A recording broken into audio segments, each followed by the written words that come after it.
Burks on his feet. He looks up and gives me a grin and says, "Hey dude, you too must be from Marin." Marin County's A-OK, from Tam to Stinson all the way to MA.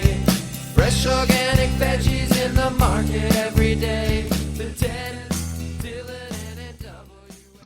Welcome to the Run TMC podcast. That is the Run, the Marin County podcast, a podcast about basketball.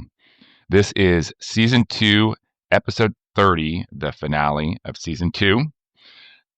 The Run TMC podcast is brought to you by Encore Custom, a sportswear design house and manufacturer of customized team uniforms, training, and lifestyle apparel. You can find them at encorecustom.com. I'm Duffy Ballard, and with me remotely from the southern part of this beautiful state of California is friend and co-creator and coach David Levine. Dave, you are with the family and you're trucking around and you're seeing some colleges and some universities. How's it going? Duffy, nice to hear from you, see you visually, virtually. Things are great. I'm enjoying our travels through this great state of California. We're taking the kids on a little college tour. And so we hit a few places that actually are discussed in this fabulous conversation with Dan Krikorian today. Little preview, little precursor, foreshadowing. We hit Cal Poly San Luis Obispo on our way down south, which was great. And Coach Krikorian today in our discussion talks about Cal Poly and their amazing offensive actions that they run with Coach Mike DeGeorge. So that's cool.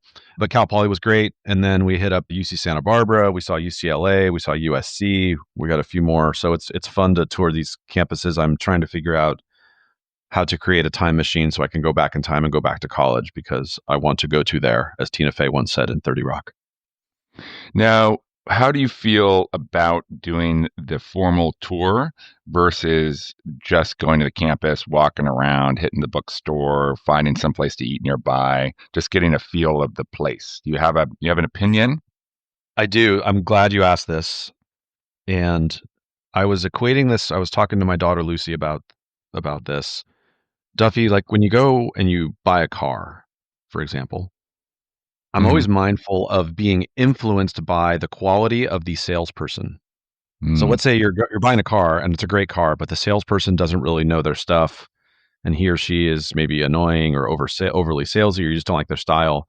I try to not let the salesperson impact my perspective on the product. I could say the same thing about a college tour. So if you have a really good tour guide, a student who's all over it and charismatic and has great stories and listens to the questions, that can really inform your experience on the tour. Whereas if you have a student who maybe is not as experienced or not as good a tour guide, that could color your perspective on the school negatively. So the tour is great, but it can also backfire.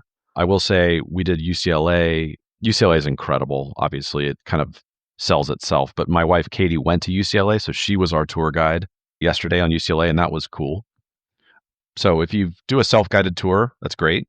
But if you take a tour with a student through the admissions department, awesome. But just remember, don't let the tour guide impact your perspective on the school necessarily. That is a very good analogy. I hadn't thought about it like that, Dave. But yeah, I totally agree. And probably the best scenario is like the one you just described, where you have a friend or family member who's knowledgeable about the campus and can take you around and sort of tell you a little bit about the ins and outs without having it be as much of a, sell you the car situation. So good stuff, Dave. This is a basketball podcast, but we really cover important considerations in life more broadly. Just another example right now, right here, Dave. It's like life coaching, but back to basketball. It was emotional for me to see John Wooden's Pyramid of Success hung up in the athletic center at UCLA, walked by his statue, walked by Pauley Pavilion, reminded me of the times when I would walk by Pauley and the Morgan Center when our friend Steve Lavin was coaching there. UCLA there's so much history on that campus athletically. USC was really cool to go into Heritage Hall and see the 8 Heisman trophies, to see Cheryl Miller's trophy. So some of these colleges, I mean, the athletics and the importance of athletics in the experience of a student at a college is so powerful. And we obviously talk a lot about college hoops on this podcast, including with our guest today, Dan Krikorian, who is a college coach. And it's just really powerful to see some of that history at some of these amazing institutions. And you're going to go see the campus on which he works, Chapman University. That's coming up in the next day or so for you, right, Dave? We're going to go see Chapman. I'm going to hit up Dan. Hopefully we can catch up. We're going to go see Claremont, the Claremont colleges, where we've had a number of guests, Claremont, Pomona, those schools. So California, we have so many great colleges, great basketball programs, obviously, but it's so daunting when you think about the college experience, and those parents out there or students who are listening. There's a lot of colleges to choose from. It's hard to decide. I mean, Duff, you landed at Haverford after a year at UC San Diego, right? That's correct, Dave. I transferred across the country primarily because I wanted to play as much basketball as I possibly could. UC San Diego, strong program at the time.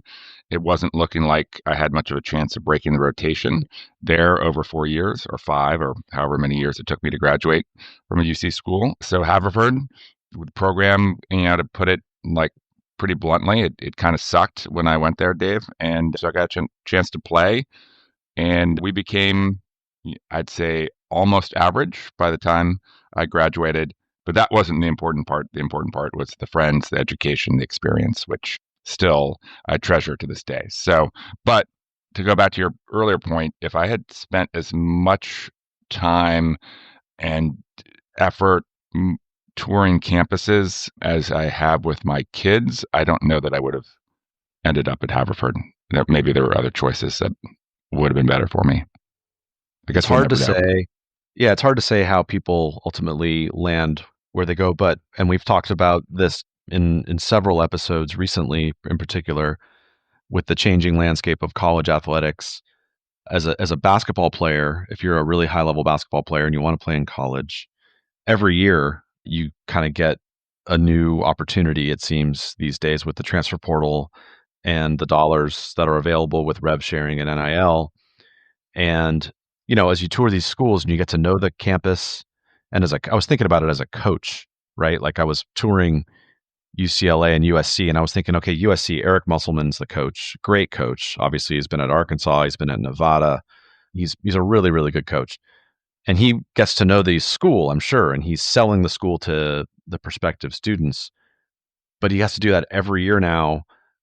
Obviously, coaches always had to do that every year, but now you got to do it every year. You got to reconvince your existing roster to come back, right? It's just the whole landscape of college athletics is so different. We talk about it a lot. It's fascinating, the changes that have occurred and where it's going.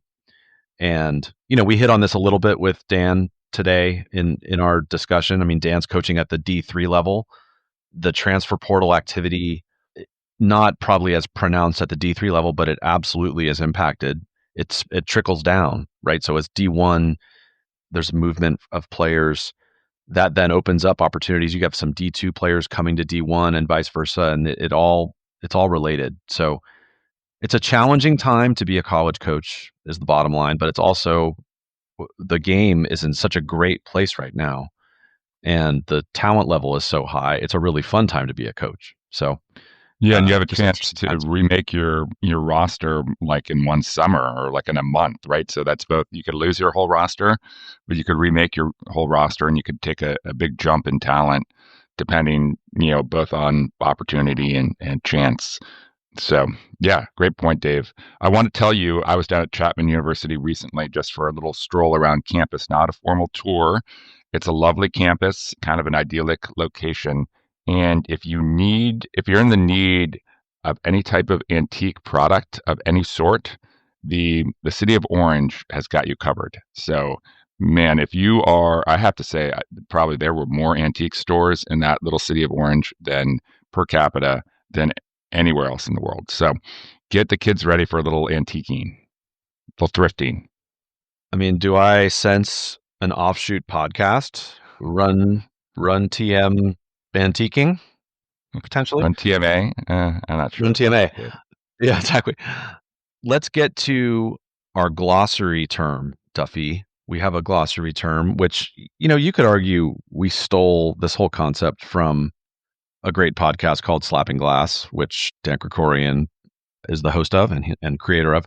But we love our glossary terms where for new listeners, we like to discuss basketball terms.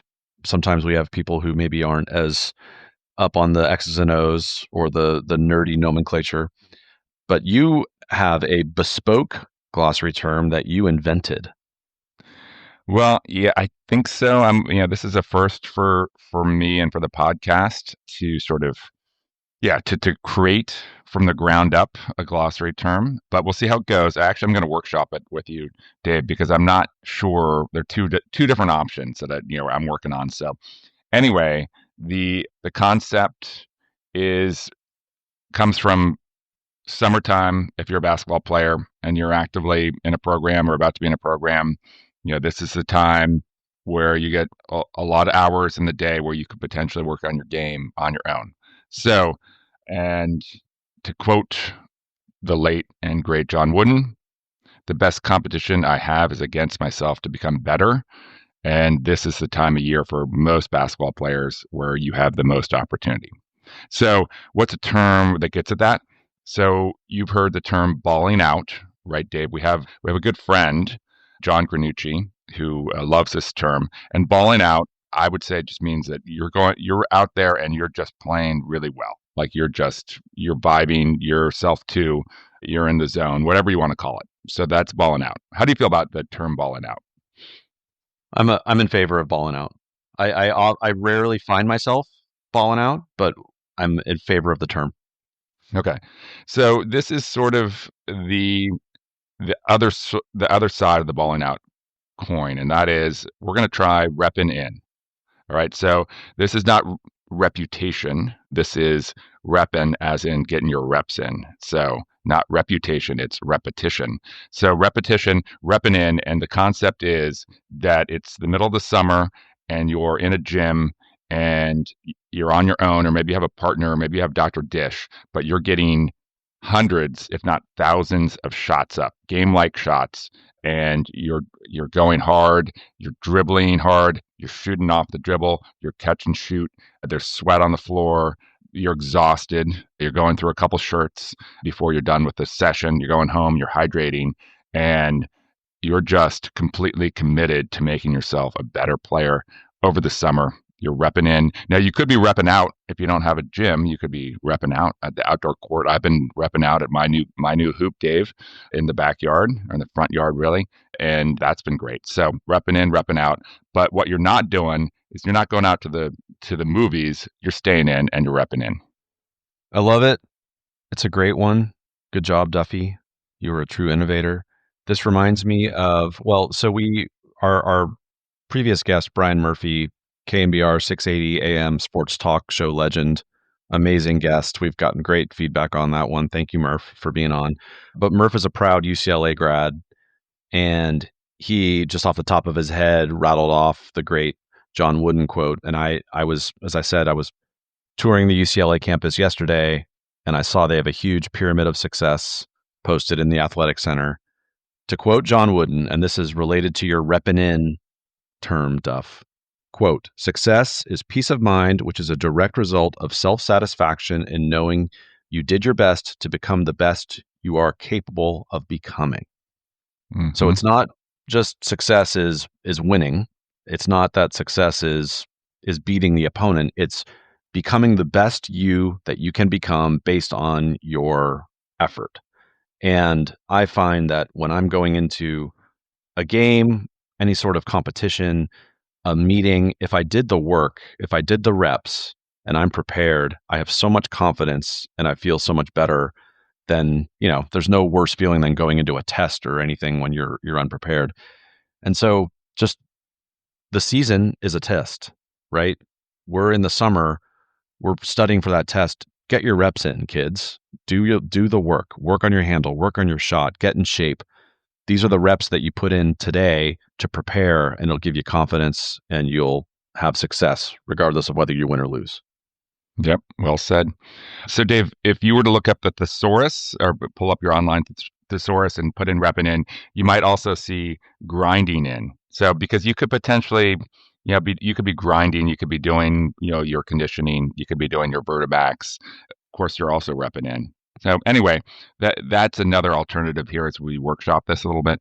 That's great. I think, yeah, both will work. I think I like repping in. Yeah, me too. Let's go with that one. Grinded in, close second place. All right, good job, Duff. All right, Dave. What time is it? Well, we already did sponsors. It's 8:31, but it's also no. I just want to mention, Dave, that another call out to Encore Custom, our platinum sponsor, and the shirts are Run TMC Tri-Blend shirts are in late production. And for those who have ordered the shirt, it sounds to us we are nearly certain that you'll actually be getting 2 shirts for the price of 1 because they're playing around with the blend a little bit. It might not be the same soft, cushiony tri-blend, but there's going to be a bamboo version, which I'm sure it's going to be nice and soft. And then there's also going to be a more stretchy athletic version, which will be great for, going out and running around a little bit, getting your hoop on, you're repping in a little bit in your athletic Run TMC t-shirt. So those should be delivered or in store very soon, this week, we are told. And those of you who purchased shirts, we appreciate you. Put them on, take a selfie, or have somebody take a glamour shot of you, on Mykonos or wherever you want to be for the Insta, and DM it to us, text us, email us, and we'll put you up on social media, make you famous. And we love the Run TMC community. It's so fun. Duffy and I will every now and then just receive random messages from friends wearing their Run TMC shirts out in the wild, and it makes us really happy. And it's a great way to promote the podcast and keep the Run TMC magic alive. Absolutely. Do you have a shirt for Coach Krikorian? Actually, I do. I have one with me. All right. I'm gonna hand deliver. That would be a nice Fantastic. little touch. That would be nice. Okay, great. Well, that's a good segue. Let's get into this interview. Dave and I were super excited to be able to speak with Chris Oliver about a month or so ago. That was episode 28. And that was both an honor and educational and super fun. And I would say the exact same thing about Coach Krikorian. They have different styles. They have slightly different sort of takes on how they talk about basketball, but these are the 2 favorite basketball podcasts for both you and I. We both have listened to hundreds of each of them. And so to be able to interview these 2 guys within a short period of time, it was just really an absolute honor. And Coach Krikorian, just really a gracious guest. He's been following up and checking in to see when we were going to launch this out into the podcast sphere. So really, really appreciate his time and expertise and just a fun conversation. So both Chris Oliver with Basketball Immersion, or the Basketball Podcast is the name of his podcast, who is incredible. And then Dan and Patrick from Slappin Glass, they're coaches, they're basketball fans, they're basketball enthusiasts, but they're also entrepreneurs. And it's inspiring for us to see these people build communities like they've built. And absolutely, we copied them, we emulate them. They are our inspiration for this. And we see, hey, they can do it, maybe we can do it. And our take is specific to Marin, but we love when we can branch out of the friendly confines of the 415 and just discuss basketball on a more global sense. And that's what we did today. So for coaches, players, fans, this is a fantastic conversation with a guy who is really interesting beyond his basketball, and we'll get into his other interests. I mean, he's a professional musician. He's a really interesting guy but he's an entrepreneur and he built this business, Slappin Glass, and it's had a huge impact on coaches all over the world. And you said it well. We're totally honored to have him. What a great guy, super gracious, and just really psyched that we get to share this with everybody. Yep. We're also, Dave, we're going to bring back the outro on this final episode of season 2. So we're going to have a brief discussion after the interview. So stay tuned for that. And as a parting shot at our soon-to-be friend of the podcast, JJ Redick, I would say, although we perhaps copied Slappin Glass and the basketball podcast, I'm pretty sure that JJ Redick copied us when he started Mind the Game last summer. Very true. Fair? JJ. So totally he went fair. Glossary right away. I mean, he was just like glossary up front, like the first 5 minutes of the podcast. Nothing but glossary. LeBron and JJ, we know what you did. Mm-hmm. It's okay. All right, Duff, good to see you. Yeah, we'll come back for the outro, but please enjoy this discussion with the very great Dan Krikorian. All right, we are going. Dan Krikorian, amazing to have you on. Thanks for being with us, buddy. Guys, appreciate you having me on. I've been enjoying my last 4 or 5 days since we talked, getting to know your show and you guys do an incredible job. And I'm excited and honored to be on. So thanks for asking. Really kind of you. Listeners, we'll give a quick background on Dan. If you're a coach or a basketball nerd, you know who he is. But so first of all, let's start from the beginning. So Orange County, grew up in Orange County. Which area of Orange County did you grow up in? Born and raised in Costa Mesa, California, which is right next to Newport Beach, Huntington Beach in SoCal. All right, cool. Dan and I share the same tan, though. So Dan was in gyms playing hoops, right? Not on the beach. Okay, that's right.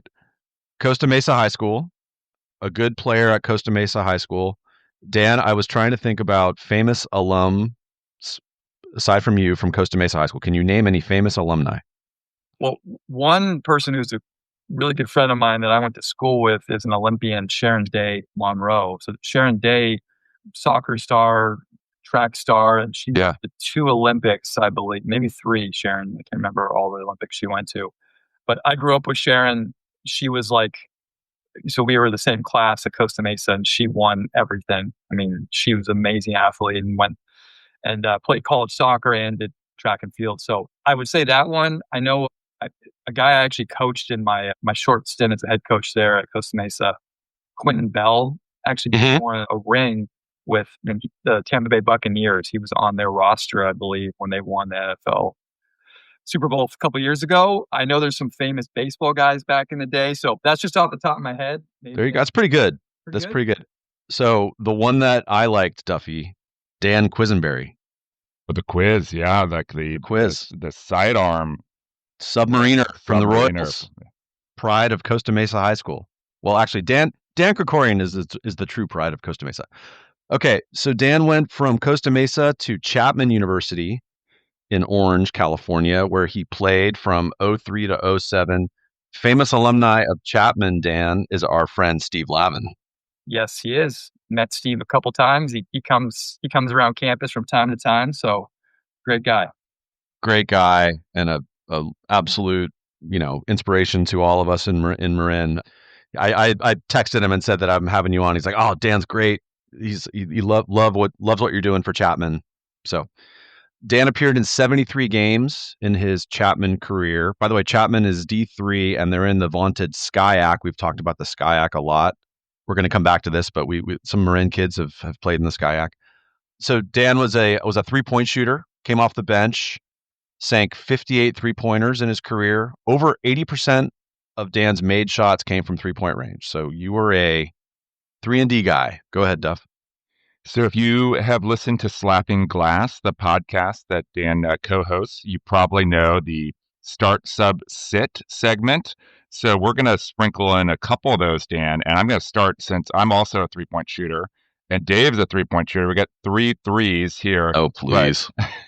In terms of the 3-point shot you would prefer as a player, start, sub, sit, these 3 options. So first one is you're dribbling down, you're taking the top of the key off the dribble 3. Second option is you're coming off a pin down on the block, coming out to the wing, catch and shoot. And the third is maybe you're against the zone, maybe you're just hanging out in the corner. There's a paint touch and it kicks out to Dan for 3 from the corner. Start subset those, please. Love this. Love this. Fun being on the other side of this question. So first thing, I'm going to start with my sit, which is the off the dribble, top of the key three, because if I shot that in my career, the next sound I would hear is the buzzer from the bench out of the game. So Yep. I'm going to sit at the top of the three, dribble three. I'm going to start the catch and shoot corner three. That was my thing. You move it, space it, get to the corner, have your feet set, get ready to knock it down. And then, the pin down coming from the wing, that will be my sub. Well done. Excellent. Yes. Excellent. Love it. We love the start. The start subset is a great innovation of your podcast, but we'll get to that. Okay, so after his college playing days, Dan coached back at Costa Mesa, right? Coached for a couple years there, and then returned to Chapman as an assistant coach in 2013. So Dan played for and coached under legendary coach at Chapman, Mike Bukowski, 31 years, 500 something wins. But it's interesting, Dan. So you played at Costa Mesa and Chapman, and then you coached at Costa Mesa and Chapman. Correct. I just sort of don't leave the places like a loyal man. Hey, Duffy and I are both Marin natives, and we haven't left either, so that's all right. And then, side note, right before we started recording, it came out that Dan is also a very accomplished musician and had a stint, and still do, right? You have albums, you tour around, so Correct. Multifaceted, man. Go talk about it. Yeah, so that was what I did and still do. But yeah, I've released 6 albums. I've been fortunate to tour all over the world, all over the country, got a full band down here. I got into coaching because of an off season of touring. So when I graduated from Chapman, was touring and came back from my tour in like end of summer, trying to figure out what I was going to do next, if I was going to go anywhere next. And a buddy of mine who was the head coach at the time at Costa Mesa High School said, "Hey, while you're home, you want to come help out at Costa Mesa?" I said, "Sure." So he gave me the JV job for the season. My first day as the head coach of the JV team, I knew coaching was what my love was going to be from there on out. Like I just loved it, loved everything about it. So over the next, from then on, I've usually toured in the springs and summers and done shows in and around the season, and continue to still do that. I've got 2 little girls and a third kid on the way, a boy on the way. So I don't tour the same level as I used to. But I love it, and we can talk more about that as the show goes on. But that's the brief stint of it. That's really cool. So do you tour under your name? Is it the Dan Krikorian Band, or what's the name of your band? It's called the Dan Krikorian Band, real original. I just sort of, it's what stuck at the time. It works. Is what called. All right, I love it. Well, and he can see in the background, I got my guitar up there. So Dan and I are going to do a little jam after this. So near and dear to our heart, after all, all this, obviously Dan, really good player, played college ball, coach, tours around, but then also an entrepreneur. So Dan and his Chapman teammate, Patrick Carney, started the Slappin Glass podcast. Dan, I think you guys have 232 episodes. I checked. That's right. So, just a phenomenal podcast. I've been an avid listener. This is a great podcast for people who just love to nerd out on hoops. And in addition to the podcast, though, you guys have an email newsletter that I read religiously. It's got new glossary terms, actions. I mean, Duffy and I basically just have copied you, Dan, as we're putting together this. Just do, right? Yeah. We copy each other. But it's just a great community that Dan and Patrick have created. And Slappin Glass also has a subscription for coaches. So SG Plus, I'll let Dan get to that. But just want to say thank you, first of all, for being here. We really are honored. But thank you for what you do for all of us coaches, and having the community that you've built and the information you share. It's just really great. And you're a masterful podcast host. You do a great job of asking questions and probing these amazing coaches. So kudos to you, man. Well, thank you. That's very generous, very kind of you. Obviously, we can talk more about Slappin Glass and all the places you guys want to go with it. I'm open, but we enjoy exploring the craft of coaching, and it's just it's such a fun and informative thing for us, first and foremost. I mean, the whole basis for starting Slappin Glass was we wanted to get better as coaches. We wanted to learn and grow, and really thought about the whole time through about what is a platform, what's a podcast, what's a newsletter that we would want to read to get better. And that's kind of been our guiding light.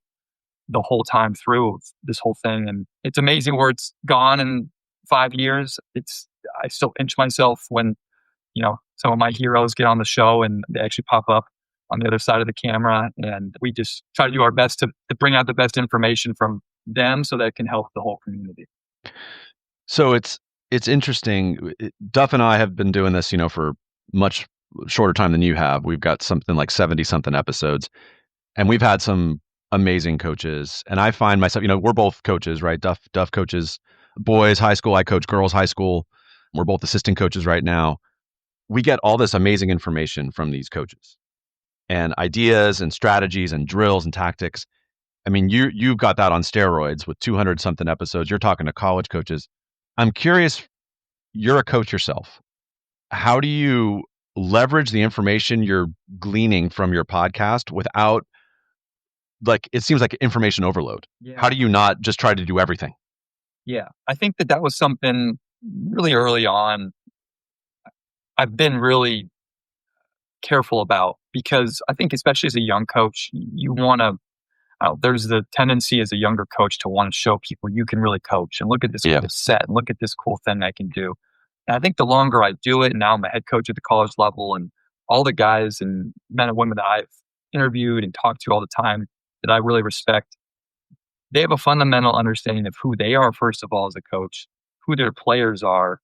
And so then when they go and look for new information, they kind of have it where they know what they're looking for. And though it's fun to talk about all the millions of ways you can win a basketball game, which there are, they have a sense of these are the things that will actually work for my team.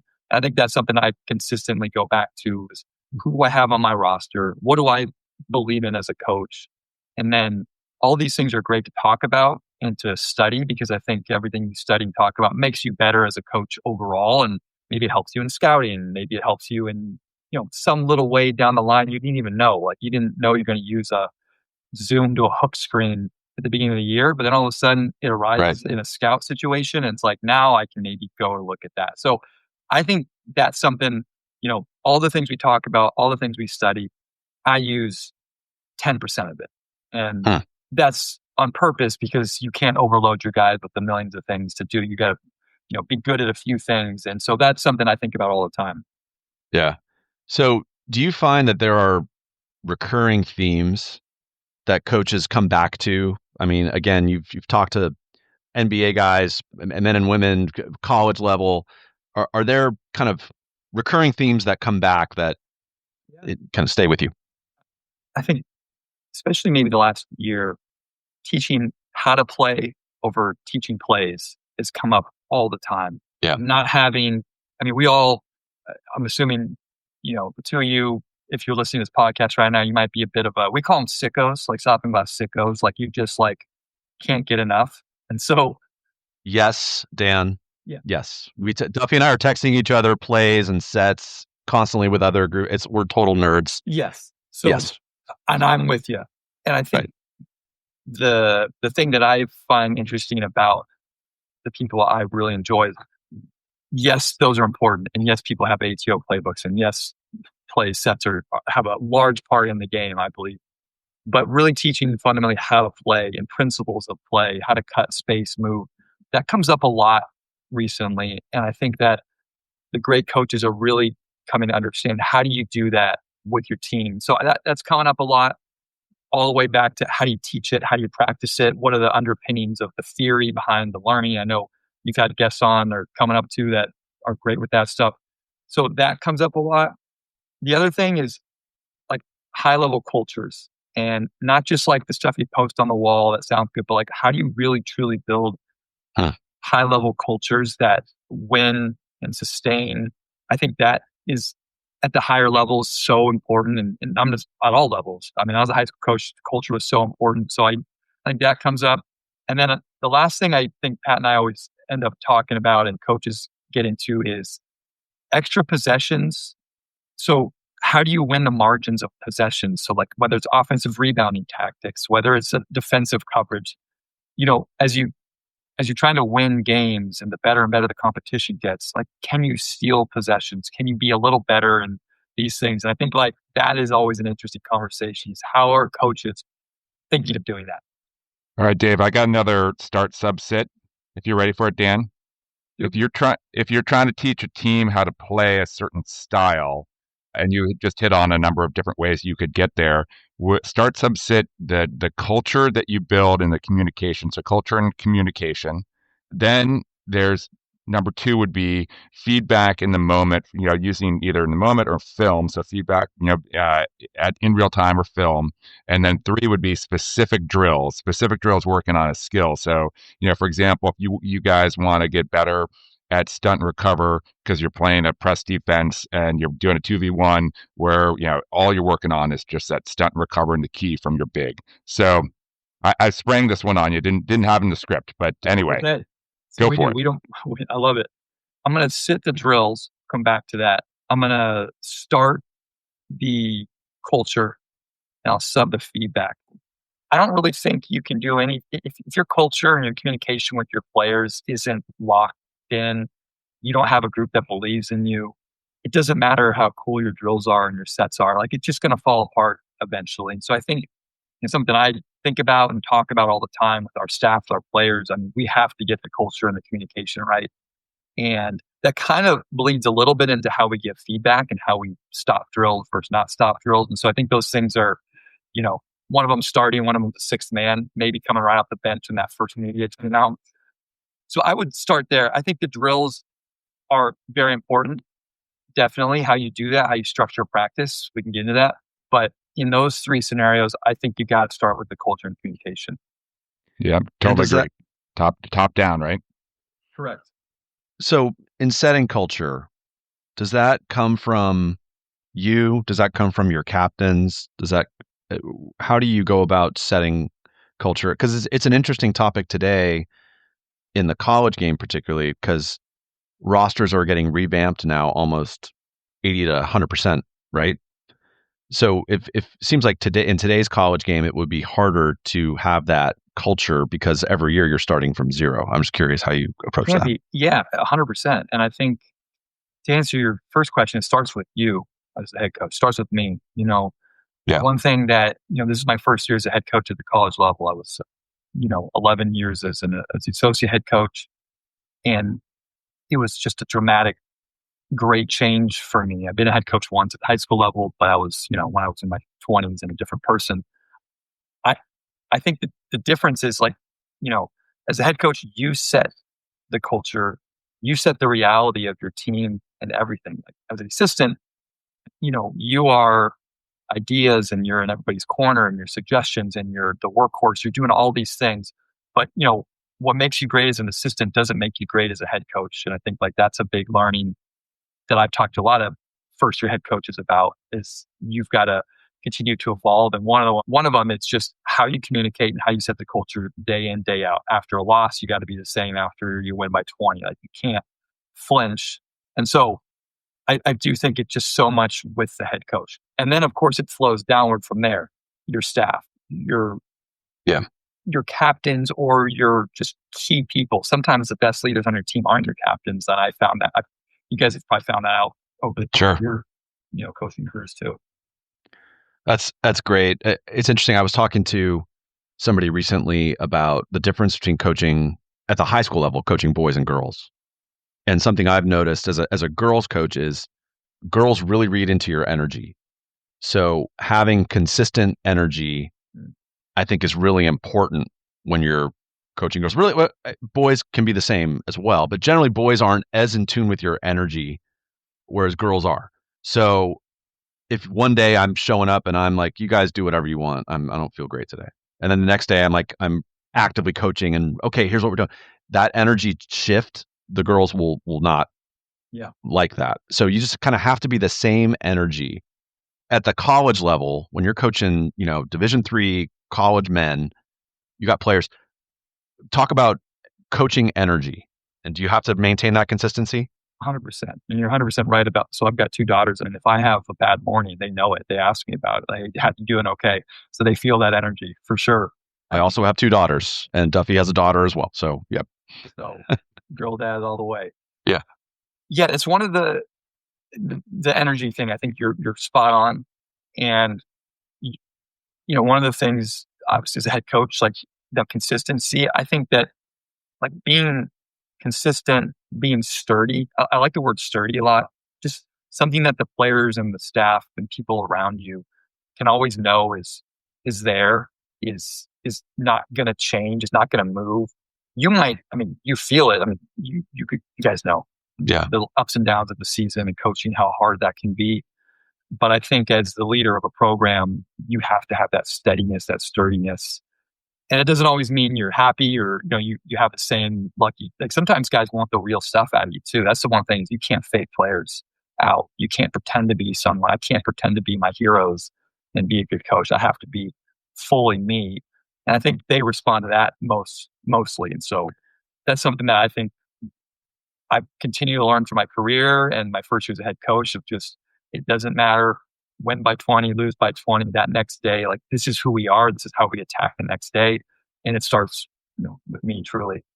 You had a unique situation where you stepped into tried to fill the impossible to fill shoes, right? Of a coach who was there for 30 years, 500 wins. So how did you approach that? Because you got to be, as you said, you got to be you, right? And you're obviously an awesome guy. You're a musician. You're multifaceted. You're podcast. I mean, you've got all this amazing personality traits, force of personality, but you're also replacing a total legend. So how did you approach that? Well, thanks, first of all, for the first step. I don't know if that's all true, but to your point about the Mike Bukowski, that is true. And, there's a quote, never replace a legend. Well, I'm going to take the job. I need a job and I want to be a head coach. So what am I going to not take it? Right. It was a dream job of mine. I played there. And to your point, yeah, I've thought about that a lot. I checked our schedule last year. There's no way we could play 540 games in our schedule to catch up to him wins wise. So right. It was not going to happen this year. It's not going to happen next year. And my thing is, I just need to build a program and a culture I'm proud of that's true to me and do it in a way that builds upon the success that we've had over the time that Coach Bukowski was there. And, I need to have my own internal benchmarks about what success looks like. And, of course, I can't compare to someone that's been there 30 plus years and 500 wins right away. That's just not fair to myself. And that's going to put me in a situation that's, not good for the whole culture. So, taking over the job, I've done and still do a lot of deep digging on what is important to me, what is important about the culture and the program going forward that's true to me. And over the course of time, those things work themselves out, right? I mean, I'm going to win a game like everybody. We're never going to go, 1,000-0 as a head coach. That's not realistic. So I think that's what's been important to me.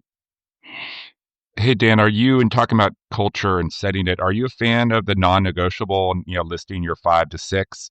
Is that approach that you like, and how have you used it, if so? Yeah, basically, yes. I think that one of the things I think about a lot are what are the non-negotiables? We call them big rocks in our program. Like, what are the big rocks of our program that every single day, every drill, every meeting, every film session, every weight training session, we should be pushing one of those 3 big rocks-ish forward. And all the little rocks on the side are cool and we'll add those in. But what are we doing to push the big rocks forward? And I think that would be like non-negotiables. And those are from a culture standpoint. Those are from an offensive play standpoint, defensive standpoint. And so I think one of the things I made mistakes on earlier in my career as a high school head coach is, I was in my 20s. And I think I ruled myself to death a little bit where I wanted to feel like I was in control of the program. And so I had this then rules where if you do this, then this, this, and this. And I think you box yourself in as a leader. And so I more try to lead by principles of leadership. We have standards. And if a player's not reaching those standards of our program, then I want to give myself the ability to lead. And so, for example, if a guy who's never been late to practice in his whole career happens to come in 5 minutes late, it's a different situation versus a guy who's come 5 minutes late 3 times in the last 2 weeks. There's a pattern. So I want to be able to lead in both those situations. And so to your point, I think that's a little bit how I look at it. Can I turn every situation, good or bad, into a positive growth situation for our team and for our players? And I think I try to set it up so that I can do that. And standards are kind of the way that I've landed on trying to do that. That's great. Great. I like the big rock, pushing the big rock. Yep. Well, Love that. I stole that from Dylan Murphy. Dylan Murphy was the Osceola Magic. He is the Osceola Magic G League head coach. He was on the podcast last year. That's what he talks about. I think it's a Brene Brown thing. Brene Brown, great like speaking and stuff. So, There's a great lecture. Brene might do it. There was a guy I saw basically giving a talk to kids about the important things in life. Like you have a cup and you fill, and the important things like family, career, health, you put the big rocks in, and then the little rocks, the little things fill in. But if you put the little rocks in the cup first, there's no room for the big rocks, right? That's the idea. And it's a fantastic metaphor. And it's a great way to approach basketball. Like we had Paul Trevor on, coach at Stanislaus State, amazing coach, amazing energy.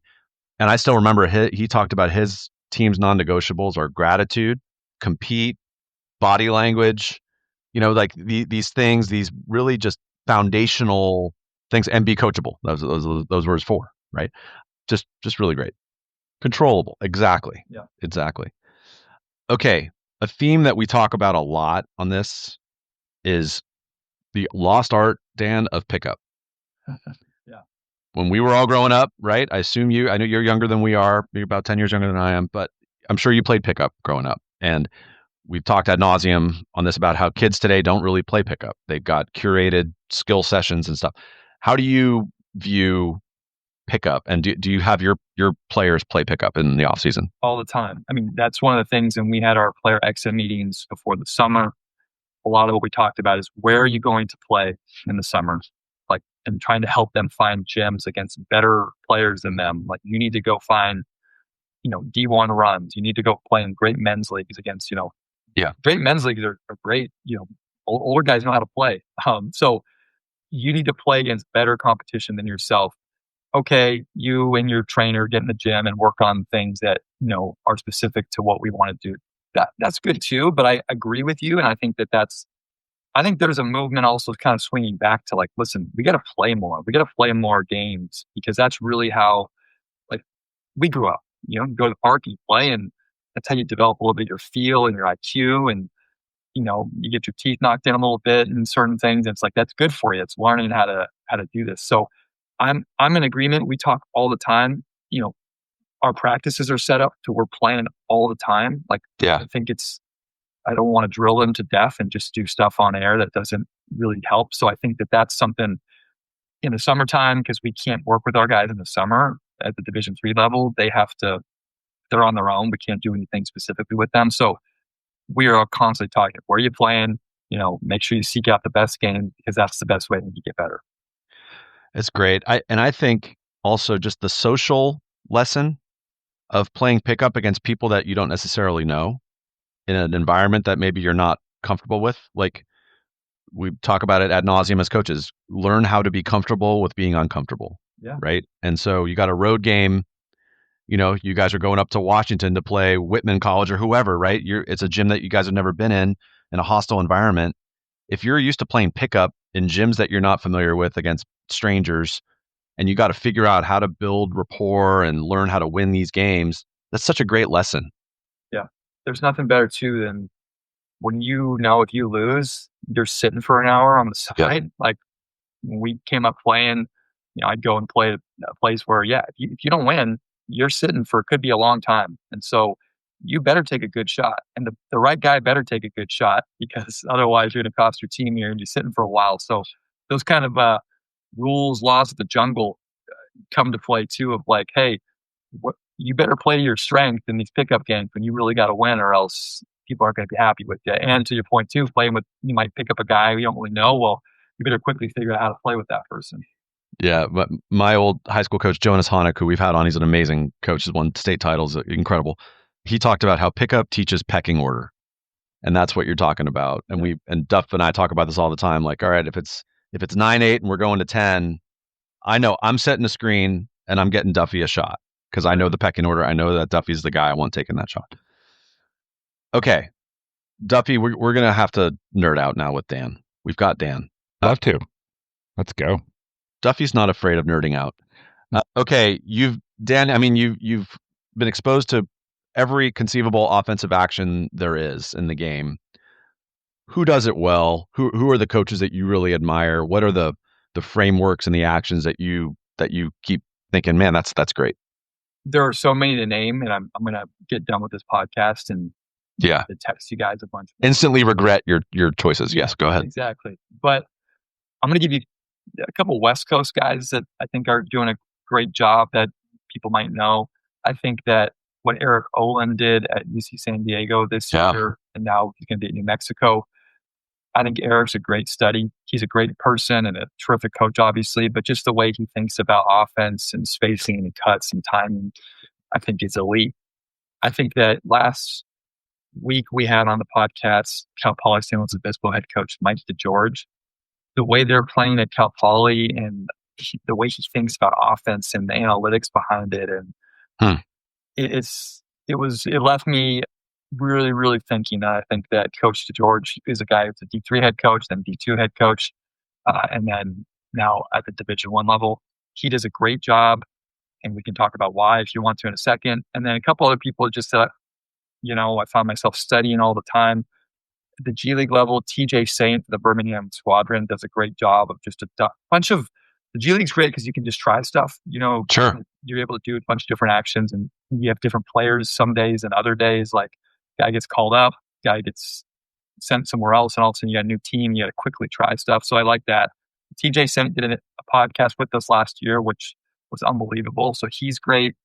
There's a team in Spain, Valencia. Their head coach Pedro Martinez. I love watching his teams play. They're so simple, but like nuanced, and so it's you got to keep watching them over multiple games and go, geez, they're doing the same thing like all game, and then they have 100 points or 95 points, and teams can't stop them. So I'll pause there. There's a lot more, but for different reasons, those are 4 or 5 that I really enjoy. Those are great names. I agree with you on UC San Diego. I thought Coach Olin did an amazing job, and he was at UCSD for like his career, right? I mean, he played there, kind of like you, right? I mean, he played there and coached there. Well, yeah, incredible. So yeah, talk about Cal Poly. Yeah. What about that system do you like? So right now, what I really enjoy his thoughts on. So they kind of built it backwards from the analytics first, saying, okay, what are the best shots you can get in a game? And when you start with just straight up the time, the best shots, the most efficient shots come in the first 5 to 8 seconds of a shot clock. I don't think that's huge news to everybody right now, but then it's how do you get to those high quality shots? And they talk about the pace of how they get out, their throw ahead pass. They're trying to throw it ahead.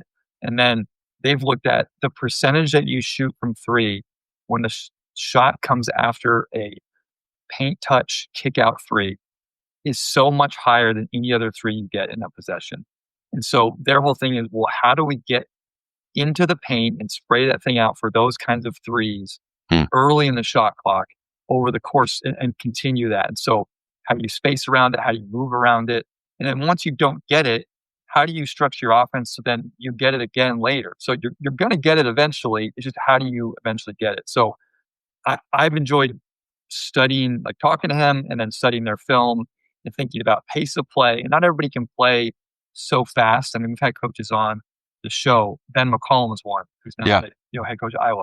They play the slowest in the country, but they're one of the most efficient teams in college basketball year in, year out. So there's different ways to get to efficiency and do it. But Coach DeGeorge's use of that is interesting. And then I think lastly, not lastly, but lastly before I give it back to you, they do such a good job with teaching ghost screens, guard-to-guard actions that eventually open up the paint, especially in the middle third of the floor. So they're just constantly ghosting, screening guard-to-guard, not always guard-to-big, so that at some point you're going to have a miscommunication within your defense, that's going to allow them to get downhill into the paint. And then from there, obviously, a lot of good things happen. Yeah, that ghost action, when used effectively, when the kids know how to do it, can be so effective. Yeah, it's amazing. I was talking to a coach the other day, and they do a lot of this guard to guard ghosts, things like that. And he was saying, and it's so true. It's amazing, even if a team knows it's coming, how often they still mess it up in game time because it's happening so quickly. And the defense, are they going to switch it? Or are they going to kind of hedge it? And it just takes a split second of them not communicating correctly on defense, and you've got a good ball handler in the paint, and then you're playing through your cutting spacing automatics from there. So one of the things I also like, and touching on some other stuff that we talked about before the show, is I think that Coach DeGeorge does an interesting job of tracking internal measures as to how their offense will work. So I think they track the decisions that their players make on those screening actions. So, example, don't always just ghost out. Sometimes stop and set it. Sometimes stop and rescreen. Sometimes call the hot stove screen so you get underneath that player that you're screening and kind of push off into a short roll. And they track, hey, are you always ghosting? Well, if you're always ghosting out, then you're going to be pretty easy to guard. The team's going to know, hey, this guy's always ghosting. Versus, are you making the correct decision in those guard-to-guard actions? And I think that's really high level what they're doing. Well, we're a Bay Area podcast, and Dan was sharing with us some of his Marin County cred. Your sister played soccer at Dominican, right? All right, and Dan's probably played Sweetwater and toured around here, so he's got some Marin County roots. But we're Bay Area apologists, Dan. We're Warrior fans. Yeah, we love Steve Kerr. We love the Warriors system. So when you're talking about ghost action, another thing that like something I always try to teach the kids that I'm coaching is just the concept of the split action. And the beauty of it is exactly what you're talking about, where you got to read and react to what the defense is doing and don't always do the same thing every time. Well, the split action, all it is just intelligent basketball players reading the defense. And there are so many different options, right? You can back cut, you can use it, and whatever the user does, the screener does the opposite and creates that split action. The Warriors have kind of made that, it's a clinic, right? Correct. And it helps me have Steph Curry in those split actions. Sure. No, that's one of the things like that. It's made it so dangerous over the years. Is he is such a great study for all players because his movement without the ball is one of the best all time. And to have a star like Curry buy into, I'm going to screen and cut and come back. Like that's made them so fun over the years to watch. And the thing I've always respected about watching the Warriors. Oh, sorry, I'll pause though. Oh no, so yeah.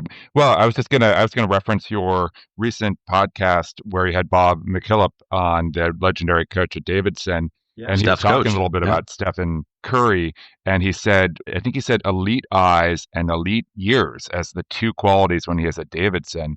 And the eyes are seeing the space, right? And the ears are just picking everything up from his coaches and otherwise. I thought I hadn't heard that about Steph. It makes total sense. Of course, he's got amazing hand-eye too, and he's got amazing cardiovascular, but those other qualities kind of set him apart. And I've thought about, and I'd love to get your take on this, Dan, thought about teaching the split action to younger kids, and have tried, and it's not as intuitive as you would think. I mean, they often will set the split up too close to the ball, or the timing will be off, or they'll both dive, or they'll both pop.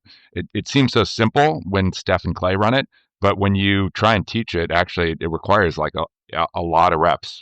It does. And it absolutely does, and it's something that within the course of some of our offensive concepts, we get to a lot of that stuff in certain areas. And I think that what we try to talk to our guys a lot about is gravity. Like, who do you think has the gravity in this situation? It's like a little bit of role clarification, and in the split cuts with the Warriors, like Steph's got the gravity there, so you can play off of Steph, and if Steph's willingness to cut is also so huge because he's going to bring someone with him to the rim, of course. And so a lot of the split cut reads that we talk about is like, who are you? Like, if it's me and Patrick Carney, my co-host of Slappin Glass, like he's got the gravity. So I need to screen for Pat and then space out. Like we need to know who we're in the split cuts with and how are they guarding you? What is the scout? Like, these are things that as the season goes on, we try to get good at. And just to start it though, I think I've learned over the course of teaching offense is I don't want them to overthink it also. Like, I want them to just feel it, make the read. If it's not correct, so what?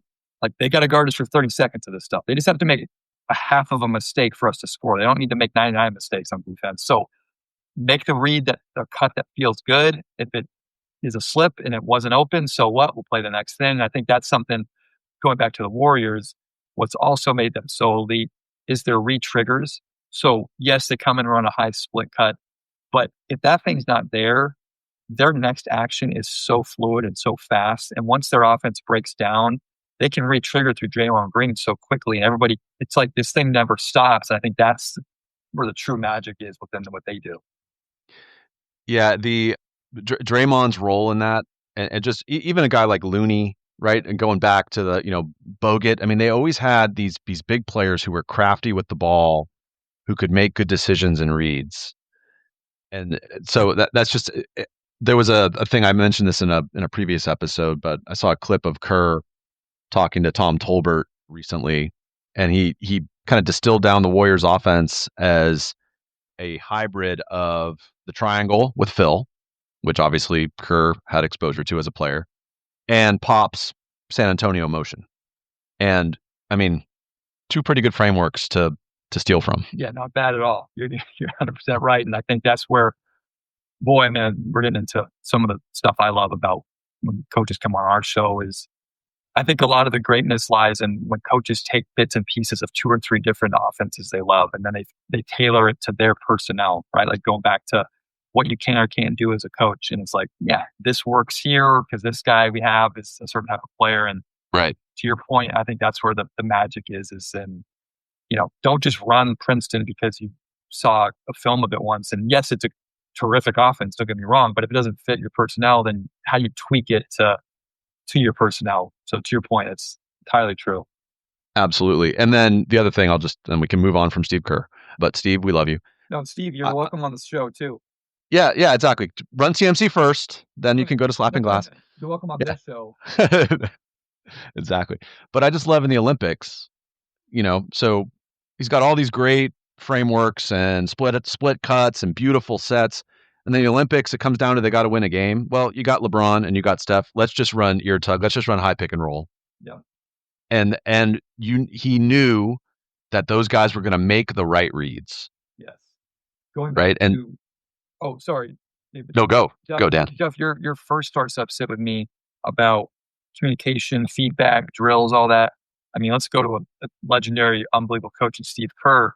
I mean, yes, he can teach the split cuts and all that stuff better than anybody. But what he did with Team USA and getting those guys to buy in and communicate and trust each other, yes, they're the best in the world and smartest in the world. But I think that's where I respect him so much because in that short time frame, he's got all these guys believing and trusting in a mission, which I just think is so elite. Yeah, totally agree. Duff, you got any more questions about offense before we move on to defense? I've got a bunch on stats, but we're going to get there, right? We want to get to a discussion of analytics that may be overrated, and then some that might be underrated, and some that perhaps we don't use that we could. But we'll get there in a second. So yeah, hit defense. We'll come back to that, Dave. Well, we're going to get back to the analytics because that's a half-hour block. But all right, Dan, we could talk offense forever, but let's move over to defense because defense wins games, right? So same question: who does it well? Who do you admire on the defensive end, and what actions do you like? Yes. Let me give you another West Coast guy. I really respect Russell Turner at UC Irvine. Oh, yeah. Year after year, his defense, whether they're zoning or manning, they're unbelievable. They're hard to score on, and love watching his teams. Overall, love watching his teams play, but love to watch his defense specifically. And so love that one. Always been a Tony Bennett fan of the pack stuff that he does. I think Chris Beard, I had a chance to watch Chris Beard's practice when he was at Texas Tech and the no middle stuff. And I think he did a lot of no middle stuff a few years back, kind of have since changed a little bit philosophy wise, but he's done a great job. I also like Pedro Martinez in Valencia again. He's like a favorite watch of mine. And then I think that, so Thomas Asalo, who's now the Memphis Grizzlies head coach, his offense and defensive principles are unbelievable. I could have put him in the offensive stuff too, but the way he thinks about pick and roll coverages, I think is really, really interesting. And so a mixture of all those guys plus a lot more. And then I think if someone's thinking about zoning, Joe Gallo, who's the head coach at Merrimack College, is one of the best teachers of zone and matchup zone, and it just morphs. He's so good, and I love watching and listening to anything Joe does too. I got to start subset for you, Coach, based on defense. Do it. Half court defense in terms of principle. Are you going to start subset, forcing to the weak hand, no middle, or is it some hybrid based on the team you're playing and their personnel? Nice. Duffy, you are putting him on the spot, man. Love it. I've learned from guests of ours on the show that they always write it down. So that's why I'm writing it down. I like it. I'm going to start. Yeah. So the other one I would put in is straight up on the ball too. Like, so I think I'm going to kind of start the hybrid. I think that at the college level and the SCIAC is just so good with players. I think if you give any player one dose of just, hey, we're forcing this way, you can get in trouble. More so than systematically always forcing a direction or a hand. I think more and more on the defensive side about setting up a system that can also cover great players, because the great players beat you all the time. Like they beat you. So how do we stop a great player regardless of what our principles are? So let me start hybrid. Let me sub no middle, because I've had a lot of years of teaching that. And then I haven't gone all in on just weakening everything. I think it's great. It's interesting parts to it that we kind of use in certain parts of our defense. But I'll go start hybrid, sub no middle, and sit weak just for my purposes. Yeah, that's a good point. Like at the college level, the force weak, probably not as effective as it might be at the high school level or lower levels, right? Because players hopefully have developed that offhand a bit more by the time they get to the college level. So thank you, Coach. I'll just keep on coming up with these off the cuff, and again, great. But to your point, coaches out there like who are college coaches, I know some college coaches who weak, and it's part of their system, and they're terrific. I mean, they're just better coaches than I am at it, and I haven't done it enough. But one of the things that's interesting about weaking is it's not so much that you're forcing them to score with their left or weak hand. It's that players can't pass it out of their weak hand as much as they can out of their strong hand. So that's why like the hybrid is interesting to me, of like what action, like, when we get ready for team, it's like, well, what are the main things that they do to try to beat you? And then how do we make a play? We say left-handed. How do we make them beat us on their curveball, not the fastball? And weakening sometimes is an answer for certain really good players. And it's not so much because they can't score. It's just, okay, they can't make the advantage creating pass as accurately overall. Right, that paint touch does not turn into an open look for three, or it is a kick out, but the ball doesn't come to the shooting pocket. So there's a pause, you have a chance to close out. Yeah, it makes total sense. Yeah, and if a player can do that going their left hand, well, you might just be screwed that night anyway. So just try to do that stuff. Sometimes it's not your night. All right, Duff, let's go to analytics. Yeah, so Coach, talk to us a little bit about stats. You talked about this a little already in terms of looking at paint touches and the paint touch before the three being a high percentage shot for a three at least. What are some stats and analytics you like to use, and what are some that you don't like to use? And then maybe we can get into some that you've thought of or we thought of that aren't in use but could be. Sure. So it's funny. I'm very much an analytics numbers person, but my thoughts on them sometimes have changed going from assistant to head coach. Because assistant coach, you're in it, you're seeing every stat, you're getting scout. Like as a head coach, then what becomes important is a little different. So it's been an interesting thing with that too. Is I'm still a huge analytics person, but I also don't want to over analytic our team to death, so that the soul of how we play is too much. So I'm careful with that, careful with what we share with them as well. Like something that it's internally or something we're going to discuss on a podcast is different than what's going to get to their ears. I really am high on efficiency stats, PPP, points per possession. How efficient are you in your time? Because I think with efficiency stats, what I like about them is it can kind of gather how efficient you are in the time you're given. Like it's not fair for me to compare a 30-minute a game guy to a 5-minute game guy in counting stats, points per game, rebound. I mean, that just, of course, doesn't make logical sense. But I can have a really good conversation with a 5 to 8-minute game player about his role and how efficient he can be in that role in the 5 to 8 minutes. And the efficiency stat can give me a good indicator of what he's doing. And whether he has 3 points, 2 rebounds, and assists, and it's like on the scoreboard, that's not going to make the local paper. for us and what we're trying to do to win, and sitting down and saying, this is your role, this is who you are to help us, it's really helpful. So I love the efficiency stats from that standpoint. I also am starting to get more and more into these more internal stats. Like the box score, I think, kind of lies at times. Of course, I look at it halftime, everybody does, but it just doesn't tell the story of the game the same way that other things I think do. And so I don't want to call it overrated because it's obviously useful, but the things that I'm thinking about a lot internally as a program, I'm into advantage creation stats, advantage keeping stats. So how often when you have the ball, do you create an advantage? Like, what is that stat? And then when the ball is kicked out to you and we have the advantage, how good are you at keeping that advantage? And are there ways that we can internally keep those stats? Because yeah, a guy might be creating, say, 35 advantages in a game, and he only comes away with 4 assists because our shooters just had an off night. And you go, okay, well, hey, you got to pass the ball more, or point guard. It's like, well, if you really look at the film, he's creating so many advantages, and the stats are lying a little bit on the assists on the end of it. So, those are things that aren't in the box score, but I'm thinking a lot about, like, how do we come up with a system internally? We have some things, but like keeping track of the advantage creation stats. I could pause there if you want to dive into those. That's great. So I'm just top of my head, like, so maybe situations where someone draws 2 on the ball. Correct. Right. So you attack a closeout, you penetrate. Now the help comes. You've drawn 2. That's an advantage created. That's a stat that doesn't show up in a normal box score, but that's a great indication of probably a good possession.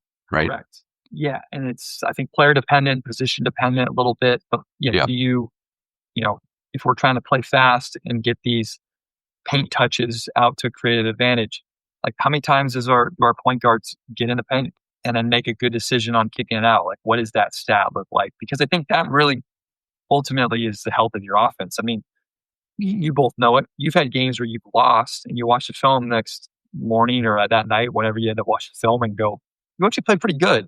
And there's games that you won and you go, just making shots. It wasn't. How did we win that game? Yeah. And I think that's where sometimes stats can lie to you, and you've got to really dive into this other stuff. Yeah, I think it would be, we've talked a lot about creating space or attacking space on this podcast. I know you have on yours as well. And the interaction with space is a skill.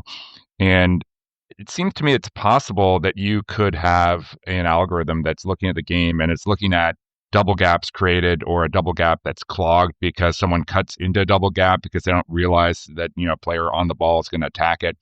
And then just like you're talking about the advantage, like sometimes the advantage is created because you're big, the rim runner is sprinting like 1,000% down the floor and he's bringing 2 people with him because they're both trying to get there. Now you have all sorts of space all over the place. It seems like that is where analytics could be going, but I'm not aware of that being done. It's certainly not at the high school level, but maybe Coach, you have some touch on that in your role. Yeah, you're starting to get into stuff that really, gets me excited, and stuff I do think about, talk about all the time. Is like, we have a lot of like all of the stats for the most part in basketball are descriptive stats, things that already happened in the game.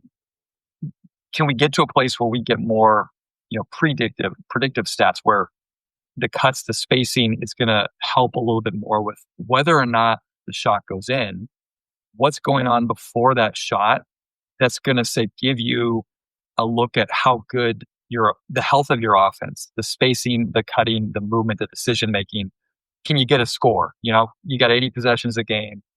Of the 80, can we have 65 of them be what we determine to be a good score in the health of how we're spacing, cutting, moving, making a decision? And then you got to live with the result, right? But as a coach, you can go, okay, you know what? Like, the health of our offense is good because we're doing this, and then the right guys are taking the right shot, or we're generating the right type of shot based off how we're doing this, rather than just look at the stats and always go, well, we didn't do this well, we didn't do this well.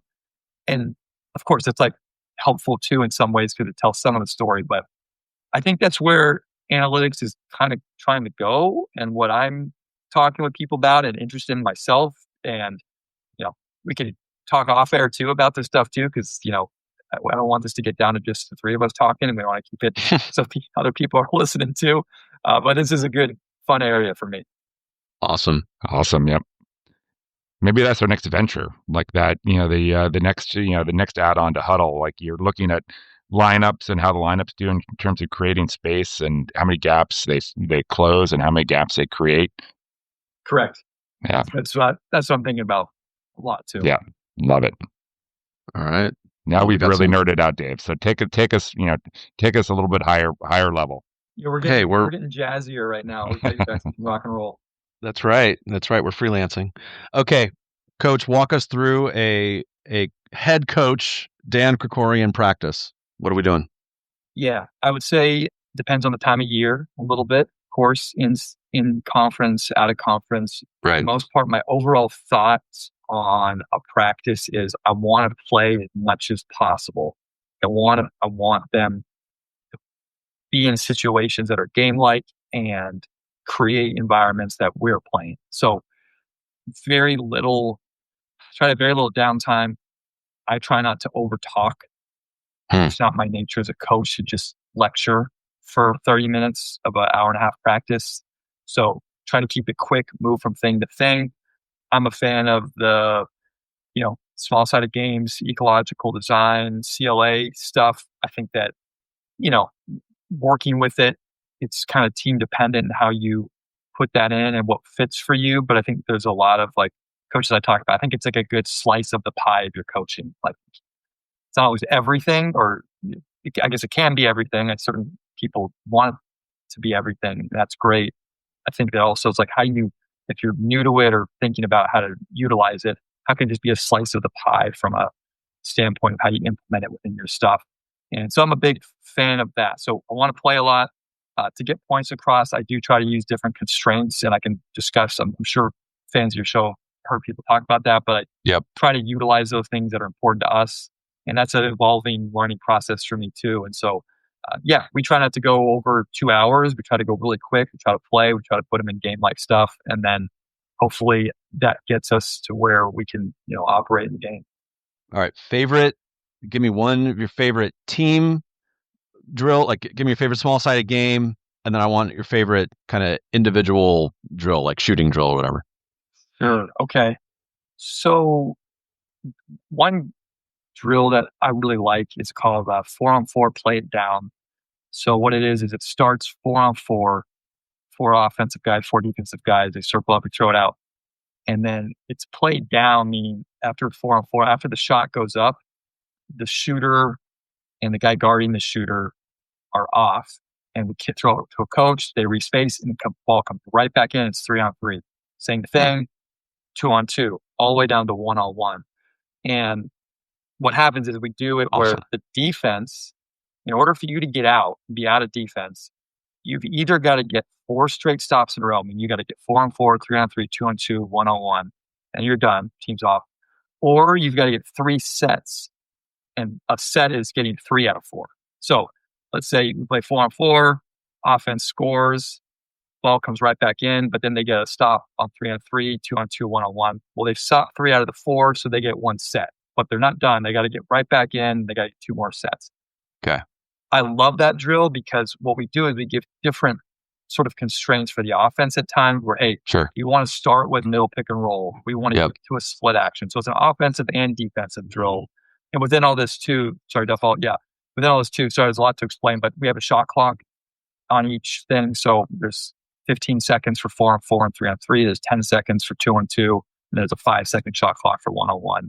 So I'll pause there, but that's one of my favorite drills to do. We do that 2 or 3 times a week, especially early in the year.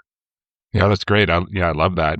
With the offense, is it a new 4 coming on, or are you rotating 4s, or is it the same 4 that's going against the same 4 every time? Same 4 versus same 4. So same offense. So 4-on-4 will go. Let's say they generate an open 3. The shooter makes it. The shooter shoots it. He steps off, and the guy who closed out steps off. And then the 3 offensive guys that are remaining immediately respace to the perimeter, and the ball just comes right back in. And then we're playing 3-on-3. But Dan, if the offense misses and the defense gets the rebound, still the same thing, goes back to the coach, to shooter and defender ops, 3-on-3 with the same offense and defense. Correct. Right? Yeah. So it's 8 guys going, and it goes fast. So it goes pretty fast. And then and then a new 4 offense will come on off after that set. So, they get all through, all the way down to 1-on-1, and then let's say the defense got a stop. Well, they get back in. Like we try to, like, it's like a conditioning kind of drill too. So they get right back in, and then a new 4 offensive guys come on at that point. That's awesome. I do have this all on film. If anybody afterwards, like we have the whole thing broken down on our GTV, SG Plus. Trying to plug that right now, but like I do have the whole thing broken down if anybody is interested after. Plug away, plug at will, Dan. Okay, how about a favorite individual drill or shooting drill? Give us one of those. Yeah, so we do something a lot of times to end practice called 90-second shooting. We stole this from Doug McDermott. They used to do this at Creighton. Might still do it at Creighton, but 90 seconds on the shot clock. You start in the right corner. You've got to make 3 in a row before you move to the next spot. There's 5 spots: corner, wing, top, wing, corner. You got to make 3 in a row, and then you move to the next spot. Thing is if at any point you miss 2 in a row, you go back a whole spot. So you make 3 in a row from the corner, you go to the wing. Let's say you miss 2 in a row from the wing at any point. When you try to make 3 in a row, you go back to the right corner, and you got to start all over. And so, like a really good shooter, it's tough. You got to get all the way around and finish in 90 seconds. Like you got to be making some shots. And so I like it because it puts a little pressure on making shots under pressure. It's kind of a fun end of the practice drill we do too, where they're a little tired. So you got to make shots when you're tired. So that's one that we enjoy in a practice. That's great. We've got Duff and I often will do a variation on that one. I call it the Steph Curry drill, the Larry Bird drill, but it's 2 minutes. So instead of 90 seconds, it's 2 minutes, and you got to make 2 in a row from each spot.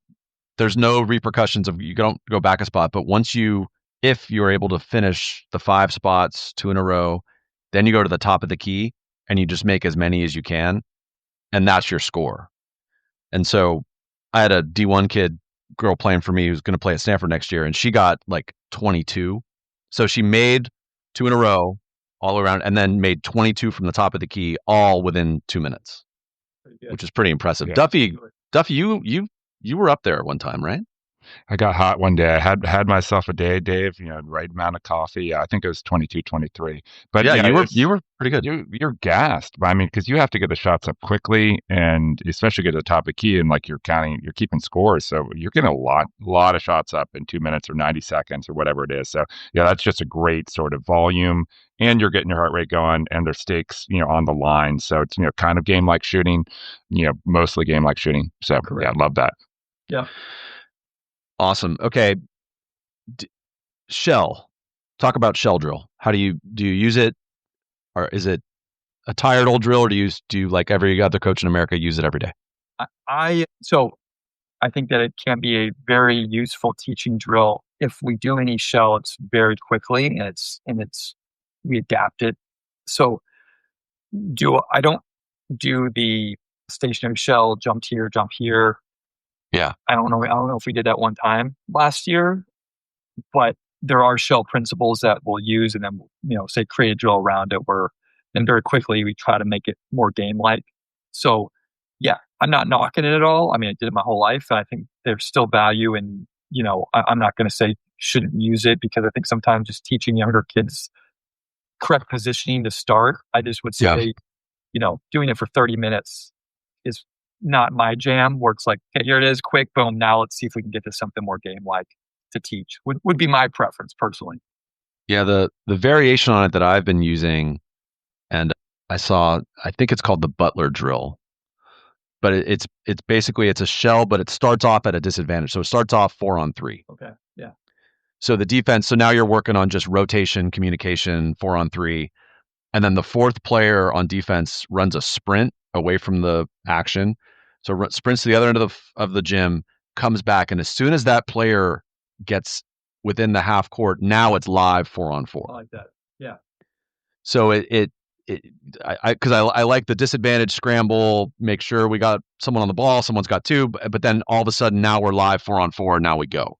Yeah, I think that's great. I mean, any type of adding an advantage or disadvantage, I think the great defenses understand how to play out of scrambles and recover back, because you're playing good teams, you're never in your shell. they're not going to let Yeah. you get in your shell. They're either going to push it, they're going to put you in a pick and roll, they're going to do the things that George does and put you in a guard-to-guard ghost. And it's like, you better be able to help recover, scramble, weak, whatever it is, because good teams don't let you just sit there in that shell. And if they do, well, then good for you. You might win that game. Right. So, yeah, we think about that a lot. Like, let's look at like what teams are going to do to us and see if we can rep that as much as possible. Yeah. So I'm curious for how you approach as a coach in-game coaching. How vocal are you in the game? How much are you coaching your kids, or are you trying to minimize your vocal activity? I can tell you as someone who I overtalk when I coach, so I need to shut up. But tell me what you think. You guys seen the movie Old School? Yeah. You know, when Will Ferrell comes in like on fire and yell at everybody not to panic Right. and all that. That's how you Exactly. feel internally. That's how I feel internally. You know, you come Exactly. into the room and you're like, world on fire. You're trying not to panic. I try not to do that, but it's certainly how you feel during the game. Yeah. I would say I'm a little more of I try to stay even keeled, especially in-game coaching. That was an interesting adjustment for me as a head coach this year because, you know, for years as the assistant, you're a little more like sniper role where you're just looking at stuff and you're looking at the next play call and what they're doing with the backside tag and the sub. And then all of a sudden you've got to kind of elevate and really focus in on the flow of the game. How are we playing? What's just our body language look like? What do we feel like? And that was an adjustment for me. And so I think I always, especially in timeout situation and talking to a player, I don't want them to be having to manage me as a coach. They just need the correct information to help win the game. It's not about me during the game. It's not about me looking good to the fans and trying to win 500 games like Coach Bo in one night. Like, it's about like, can we beat this team? And I think my job is to make sure I'm getting the correct feedback from them in timeout. Yeah. I'm getting the correct feedback from my assistants.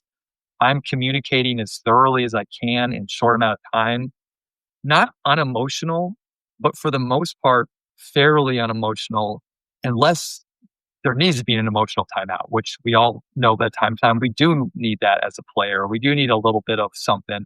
So that's my thoughts on it. Like, I want our team to not be like worried about me losing my mind on the side or me having crazy antics. And then they're not even, because then at that point, like, teams in our conference are too good. They don't need to beat me as a coach, and they don't need to beat the opponent. They just need to beat the opponent to win. Right.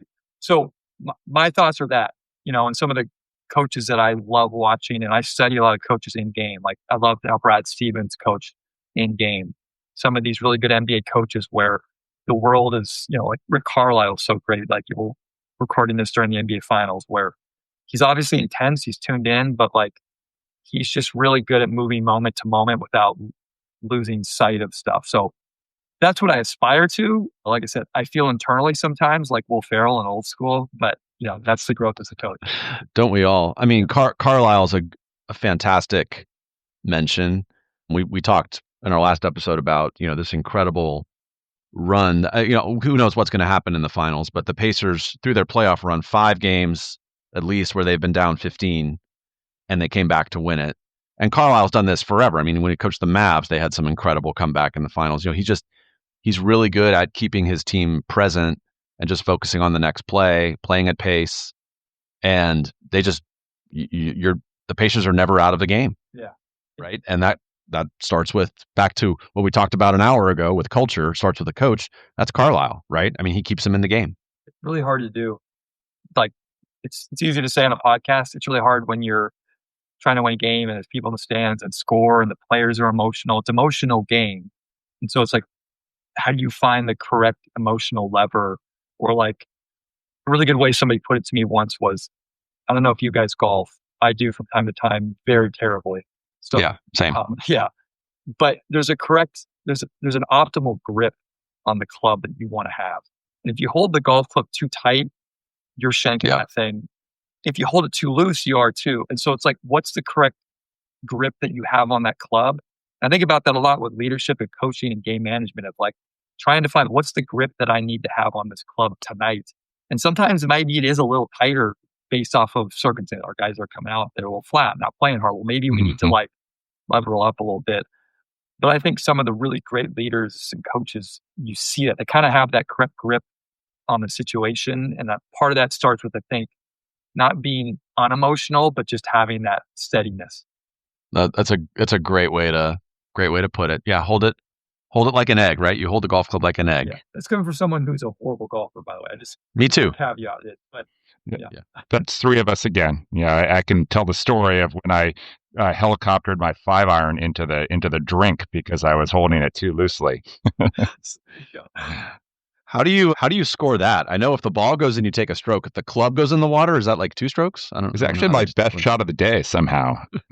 But Dan, I do want to hit on, as a D3 coach, but as someone who, you got your finger on the pulse of what's going on in hoops. Be remiss if we didn't ask about the current state of college athletics with NIL, the transfer portal. Obviously, it kind of starts at the D1 level, but it filters down to impact you guys, I'm sure. So how do you view this new world of NIL? And, NIL might change and it become a rev share thing, but the concept of, college athletes are now being compensated and mobility with the transfer portal is through the roof. How do you approach that as a coach? In the SCIAC, it touches us a little bit. Obviously, not the same level as Division 1s and Division 2s. So, from that standpoint, do we look at the portal? Yes, I think everybody in our conference does. And do we lose players at times wanting to potentially go up? Yes. And I think that I'm all for player mobility and them being able to benefit off of that. I think that that's good. I think what's probably good for the game is it's starting to level out, where I think that it's been, I don't think that this isn't a big opinion, but it's kind of the Wild West right now with the NIL and the money and the transfer portal. And I think that the system probably needs to get back to level where, okay, players getting paid, the revenue share is great, like that's all good going forward, but how do we make it so that we don't have just complete roster turnover every year and players, there's 4,000 kids in the portal. And I think that's probably going to be better for the game, where it swings back somewhere closer to the middle, where now the players can make their money and get paid, and I'm all for it. But also we can sort of generate a little bit of longevity with kids staying 2, 3, 4 years maybe again, and also getting that paid. So I think it's like, by the time this podcast come out, there might be a new lawsuit ruling that changes things again. So it's a little bit of hold on tight and see what happens. It's a little bit what I do like about our level right now is it hasn't touched it quite as much. So we're getting to a point where it still is a true academic situation, but well, we did. There's a Marin angle here. AJ Rahosi, who played at Claremont, so he started at D1, right? He started at Washington State. He went to Marin Catholic, local guy, and then transferred down to Claremont, and now he just signed with Stanford. So how often do you see, and Duff was talking about, the Duncan Robinson story with Miami, right? I mean, started at Williams, goes to Michigan. So D3 to D1, NBA title, or, great player. How often do you see movement between D1 and D3? Seeing it more. I think, first of all, AJ Rahosi, just a terrific player. Happy for him that he's going to Stanford. He was a nightmare in our league, but it shows the level of the SCIAC. I mean, he was such an unbelievable player. Playing against him twice this year, he torched everybody. Our conference is full of just terrific players that honestly could play at higher levels, and some of them are. I think that what's interesting with the portal and all that is, good coaches at all levels, they're looking for players that show success at other levels too. So, the low major Division 1s, low to mid-major Division 1s are looking at a lot of All-Americans, all-conference D2 players who have shown that they can produce on the floor, and at like that level, that could transfer up more than likely. Same thing Division 3. There's a lot of guys in the Division 3 portal this year that were first-team all-conference type guys, and were able to maybe go to a Division 2, get their school paid for. And so I think coaches are smart enough to know, like, if a kid's really good at Division 3 level and he's efficient, like, he probably can translate into a role at a higher level. There's also great Division 3 players who stay their whole career, of course, and it's a phenomenal educational environment. So I think it's just dependent, but for sure, coaches look at all levels. Dan, do you have players on your team that are coming in looking at maybe playing a year or two of D3 and then portal and D1? Is that something that's a conversation, or it's probably more of like the outlier that you get a really good player who's doing super great in the SCIAC and then he's getting some looks from a D1? It's an outlier situation. I mean, like, I think conversations we've had is more like in the grad transfer situation where, hey, because players are coming to Chapman because they want the degree from Chapman, they want the experience and all that kind of stuff. And so sometimes it's like, well, yeah, maybe they could transfer to a Division II NAI somewhere, but like, do you want to go to that area, that school? Like, there's a lot of other factors than just the title of the division you're playing in. And sometimes with players, we look at, well, if you can graduate in 3 years or get your education done, then maybe when you're looking for your master's, and if you have a good enough career, maybe you can go get a master's somewhere. So there's those kinds of conversations. And I'd say, for the most part, you haven't had the, hey, come here for a year and then you can bounce. Personally, I'd rather, of course, as a coach, you don't want that. You want these guys for 3 to 4 years for sure. Yeah. I had a opportunity to talk real briefly with Duncan Robinson after Warriors Heat game this past season, and I kind of asked him about that. And he said the only reason he looked to transfer to Michigan was because the longtime Williams coach had just retired, and they weren't sure who the coach was going to be, and there's a little uncertainty. And he said, "Well, we'll take a look," and Michigan gave him an offer. So it seems like he would have been happy staying at a great school like Williams for 4 years, getting an education, playing a great program. And as a D3 player myself, I mean, I just had such an amazing experience with the combination of sport, education, and then the friends coming out of it. So, I can't recommend D3 hoops any higher still to this day. Me too. The interesting quick one to keep an eye on as this podcast is coming out, Cedric Coward is a player that's creeping up into the conversation about being a lottery pick in this year's NBA draft. He started his career at Willamette, D3 up in Oregon. After his freshman year, transferred to Eastern Washington, had good years there. Then he went to Washington State with David Riley this year, got hurt, didn't play, was going to go to Duke, but now his stock has risen so much that it looks like he's going to be a first-round draft pick. So that's another interesting story, D3 to awesome NBA draft pick to keep an eye on. Wow. Amazing. Wow. That's really cool. All right, Dan, we could talk to you for hours. We're gonna one more question for you, and then we're gonna get to crunch time, which is how we wrap up that's like our little start sub sit little gimmick. Favorite episodes or guests from your podcast. So if listeners for some reason have been under a rock and don't know Slappin Glass, and you could point them to 2 or 3 of your favorite episodes, go for it. Yeah, it's so hard because as soon as like I said, I love all of them in certain ways. It's like your children. Yes. So I'll give some like big name ones that people know that are interesting. And then I think I'll give some other ones because I think one of the things we try to do is highlight coaches at all levels. But Rick Pitino gave a great interview on that was fun to have him on. Brad Stevens has been on twice, and he's been unbelievable. Jeff and Stan Van Gundy have come on multiple times, and anytime one of the Van Gundys is on, you got it's must listen. They're so great. So those are some, I guess, bigger names that coaches would know. The recent one that we just did with Mike DeGeorge from Cal Poly San Luis Obispo has got a lot of traction. It's worth everybody's time listening. A guy that was D3, D2, now D1, and I think there's a lot of like depth to his coaching, being at those different levels. One from the women's side that still to this day is one of my favorite is Julie Folks. Julie Folks was a head coach at Transylvania, which they won the national title at the Division III level a few years ago. She has since become the head coach at Marshall, Division I. One of the best episodes talking about the neuroscience of trust and culture building and how that is done. Really good tactically as well, talking about offensive rebounding, principles of play. Highly recommend Julie Folks' episode. And then another one that's just like for the nerds of nerds, the sickos of sickos that I always say is, so now people will know this name more, but Thomas Isalo is now the head coach of the Memphis Grizzlies. He did an episode with us back when he was the head coach at Bonn in Germany.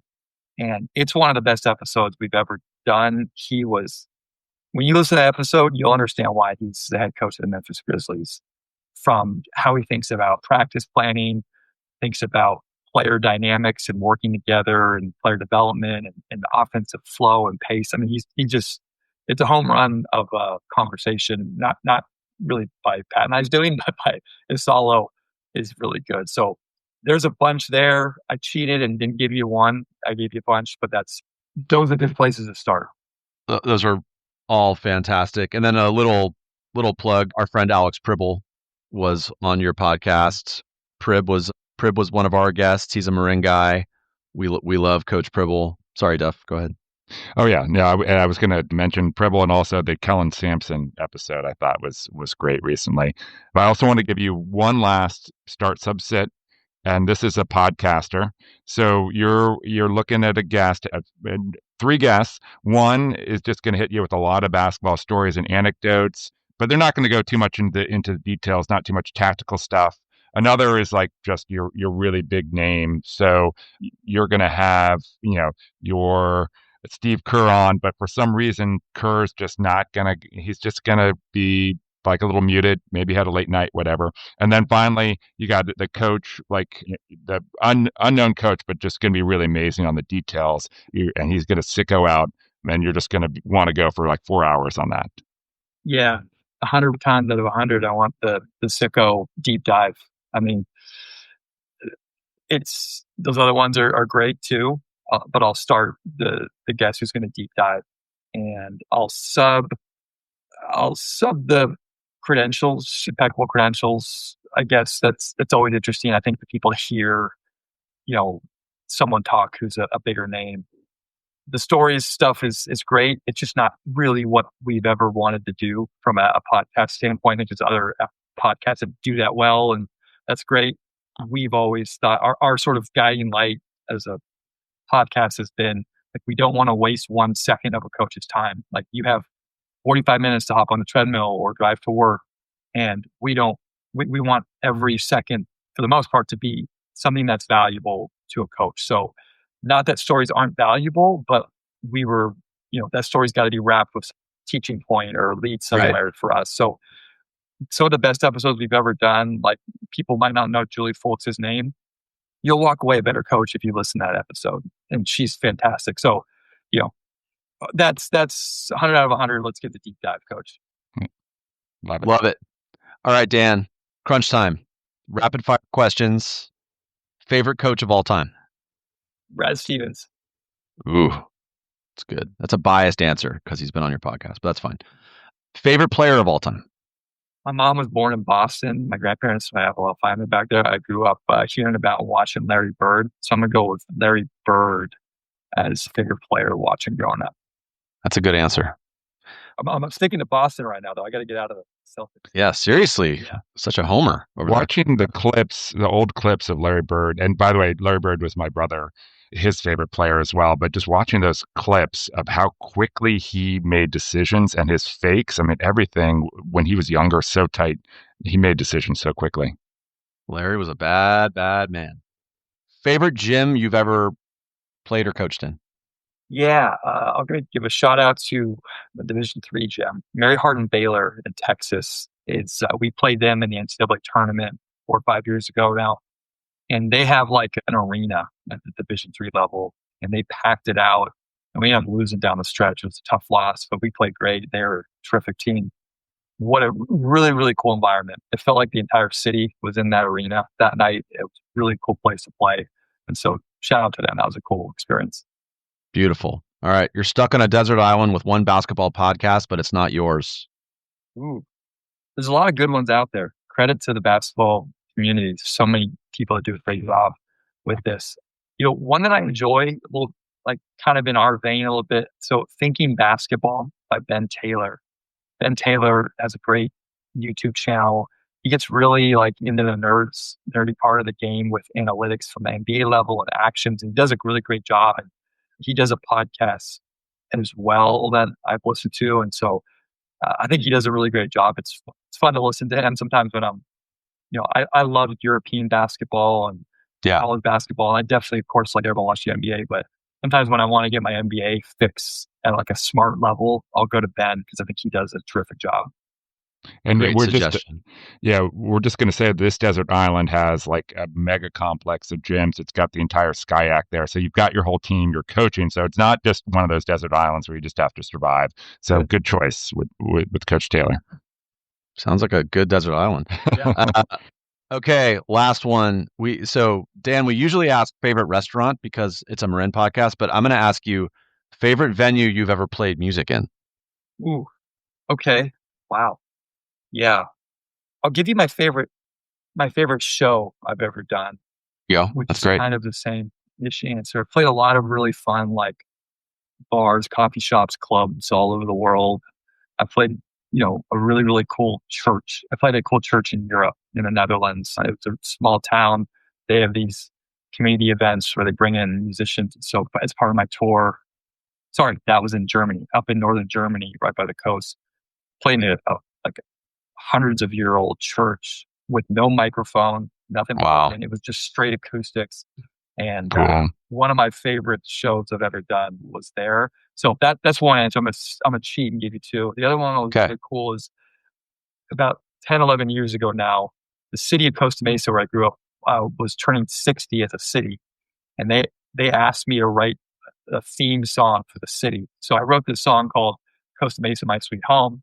They put together this kind of fun video, blah, blah, blah. It was a cool experience. But then they had a huge music event for that concert. And part of it was we got to play right before Dave Grohl played.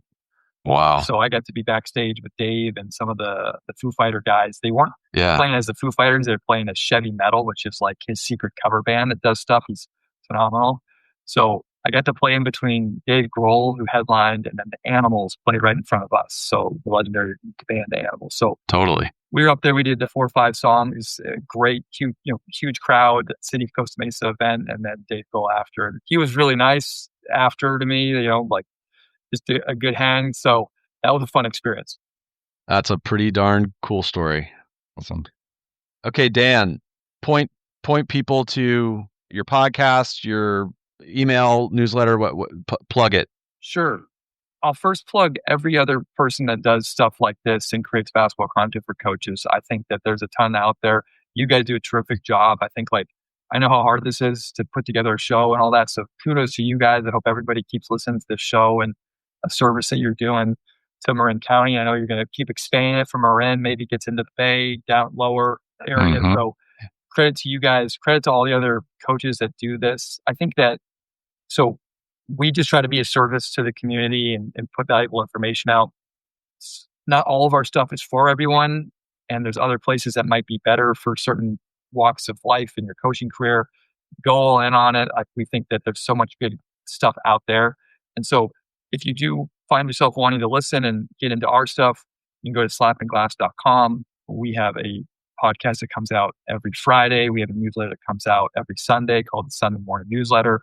We do have a paid membership community where we've got coaches from over 70 countries now. We've got staffs from the NBA, Division I, high school levels. That it's a really valuable community. We've got 850 plus deep dive videos and articles and community events. And so if you're looking for more of that, you can find us at slappingglass.com. You can email us at info@slappingglass.com. And if you ever want to come catch a Chapman game, let me know. I'll get you a ticket. Dan, can't thank you enough, man. So kind, and you talk about authenticity and being yourself. I think our listeners all can hear you're a great guy and very genuine in your appreciation for the game. And you didn't have to take an hour and a half out of your busy day and join us on this little Marin County podcast, but you did. So it says a lot about you. Thank you. Appreciate it, guys. Love being here. Thank you. Yeah, great job. Thank you, Coach. Thank you. Awesome. All right, Duff, that was an awesome discussion. We can't thank Dan Krikorian enough. And at the end of Slappin Glass, they typically have, a segment where they do some of the takeaways from the interview and maybe hit on a few things maybe that they missed on or they could have discussed further. So we thought we would continue to emulate them. Imitation is the highest form of flattery. So we will continue to flatter Dan and Patrick here, and we'll talk about a few of our takeaways. Also, it's a throwback, Duff, as the first couple episodes of the Bar podcast in season 1, we would do outros, and then we kind of went away from it. So we're bringing back the outro in our last episode of season 2. But I thought fantastic conversation with Dan. So many areas that we could have delved deeper. But what were some of your takeaways, high level takeaways? Let's start with things that you liked, Duffy. Yeah, I'd say first takeaway for me, I really liked his conversation about coaching and the demeanor of being a head coach and the difference between the approach to being an assistant coach and a head coach, but in particular, like the analogies around head coach being sturdy and consistent and always sort of bringing the same personality to the gym every day. We've talked about that before. Even if your mind might be like, exploding like Will Ferrell in Old School, you're still going to have to be steady. And then also finding that right grip on the golf club. So it's not too tight, it's not too loose, and adjusting that over time. So I really thought that, the conversation about coaching and the psychology of coaching was really nicely articulated by Coach Krikorian. Agree. Thought it was great. Discussing the soft skills, setting culture, how important culture is as a coach, and Dan just had a fantastic perspective on that. As you would, I would hope that this is one of the benefits that he gets being a podcaster. Not only has he been a coach for many, many years at the high school, college level as an assistant and a head coach, but he's had 230 something episodes of a podcast where he's discussing basketball philosophy, coaching strategies, tactics with some of the greatest coaches in the world. So of course he's picked up some things, and it was really cool to hear some of his takes on that. But the importance of culture, I thought, was great. His golf club analogy was perfect. Those of us who are bad golfers know if you grip the club too tightly, that's not going to work, but you obviously need to grip it enough where you don't let it fly out of your hands as you swing it. So that balance is very hard to strike, and I can tell you, and as a head coach, that's a challenge. And thought that was a great way to put it. I also really liked, we've talked about non-negotiables on teams that I've coached before, and and thinking about that term, like it's not a very accessible term. Obviously you think about it for a second, you know what it means, but I liked his, the analogy there also, which he articulated of the big rocks and the little rocks, that like, the things that are most important, you're going to put those in the glass first, and then the little rocks can fill in around them. But if you don't identify and put in those big rocks first, then you're going to have a lot of trouble, filling that glass with everything that needs to be in there. Yeah, absolutely. And I mentioned in the discussion that there's a speech that was given at a college with a professor discussing the importance of, when you fill a jar, big rocks, little rocks. If you put the little rocks in, there's no room for the big rocks. But if you put the big rocks in, you fill around it with the little rocks, then you can fit a lot more into that jar. And I thought, I totally agree. His view on non-negotiables with that analogy was perfect. Absolutely great. So love that. What else you got, Dave? I really enjoyed when we got into the weeds on offensive actions and defensive philosophy. One of the areas that I was really enjoyed was when we talked about Cal Poly and UC San Diego and some of these West Coast schools. Obviously, Dan's a West Coast guy. We're West Coast guys, but just in our backyard, we have some amazing systems and coaches and players. And so Cal Poly, not a school that you think about as one of the best basketball programs in the country. We've obviously celebrated Cal Poly through our podcast a couple times. Dave Deneen walked on there as the school became D1. We had Jordan Lewis on, was a great player for Cal Poly, but it's kind of a hidden gem there in the Central Coast. And Coach Mike DeGeorge was a candidate for Coach of the Year last year. And Dan discussed Coach DeGeorge's system and pace and how they look for, some of the best shots come early in the shot clock. And so they push it ahead. They look to get a paint touch, kick it back out. And just his discussion of that system, I thought was really interesting. I love that. I loved when we were discussing the split action, an old chestnut for us that we love. Dan was talking about who has the gravity in an action, right? So with the Warriors, obviously Steph Curry has the gravity. The defense is drawn to him. That's going to open up opportunities for others, particularly out of those split cuts. I thought that was a great way to put it. I'm going to absolutely steal that concept of gravity. I totally agree with that, Coach. Really, really like that. I think a miss for me might have been not delving deeper into UC San Diego's offense. That it came up briefly. Eric Olin, the coach there for the last 12 years, is moving on to New Mexico. And I would have liked to hear Dan's take on those, on the 5-out concepts with a lot of dribble handoffs. A bunch of shooters out there, they just were able to get open shots from good shooters like anytime they wanted, as far as I could tell, against good competition. I would have liked to delve a little deeper into their construct. But anyway, we couldn't talk about everything. But that was a miss for me. That's all right, Duffy. Don't beat yourself up over it. Yeah, there were a couple for me as well. I would have liked to get his take on some of our other Bay Area colleges. So Stanford, Cal, USF, St. Mary's. We've got such amazing coaches in both men and women in the Bay Area.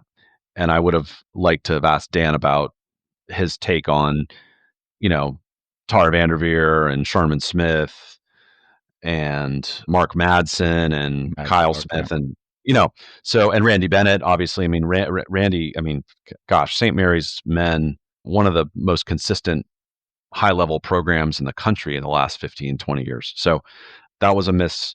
Another one was, we certainly touched on analytics, and that was a fun discussion, but we could have gone deeper on that one too. It's something that I know you love, and your new coach colleague, Kevin Vasquez, the Marin Catholic coach, loves looking into analytics and thinking of what other data can we look at. Are there stats that we're missing or that aren't as important? For example, we talk a lot about how assists aren't really that useful because a player can create a great opportunity for a teammate and make the right pass, and the teammate misses the shot, and there's nothing in the stat sheet that shows that. Dan touches on that a bit here with advantages created. I love that, but we could have spent 2 hours talking about analytics. Yeah, he talked a little bit about points per possession or rebounds per possession, for those players who don't play a lot, which of course makes sense. But I totally agree, Dave. I think this is one of those topics that we need an entire episode where we just go systematically through, offensive stats, rebounding stats, defensive stats, and just kind of break down every different variation. And I think it's just really interesting and fun to think about it and to talk about it. I also believe that you don't want to put too much weight in any individual stat or group of stats. However, you can really identify areas of weakness both for a team as well as for an individual player by looking at stats and looking at them in the correct way. And we don't have the technology yet to do that completely, but we probably will very soon. So anyway, I think that wasn't necessarily a miss, because if we wanted to do the conversation, we would have just made the entire podcast about that. But maybe we'll have Coach back on next season. We'll do that. Season three. And then the final one, Duff, I'm going to let you do it, but this was a blatant one that you identified related to music. Go ahead. Well, yeah, we spoke briefly about the very talented Dan Krikorian also having a band named the Dan Krikorian Band. And if you've listened to Slappin Glass, they have, well, you're the musician, Dave, but they have some very, some somewhat unique, intro music.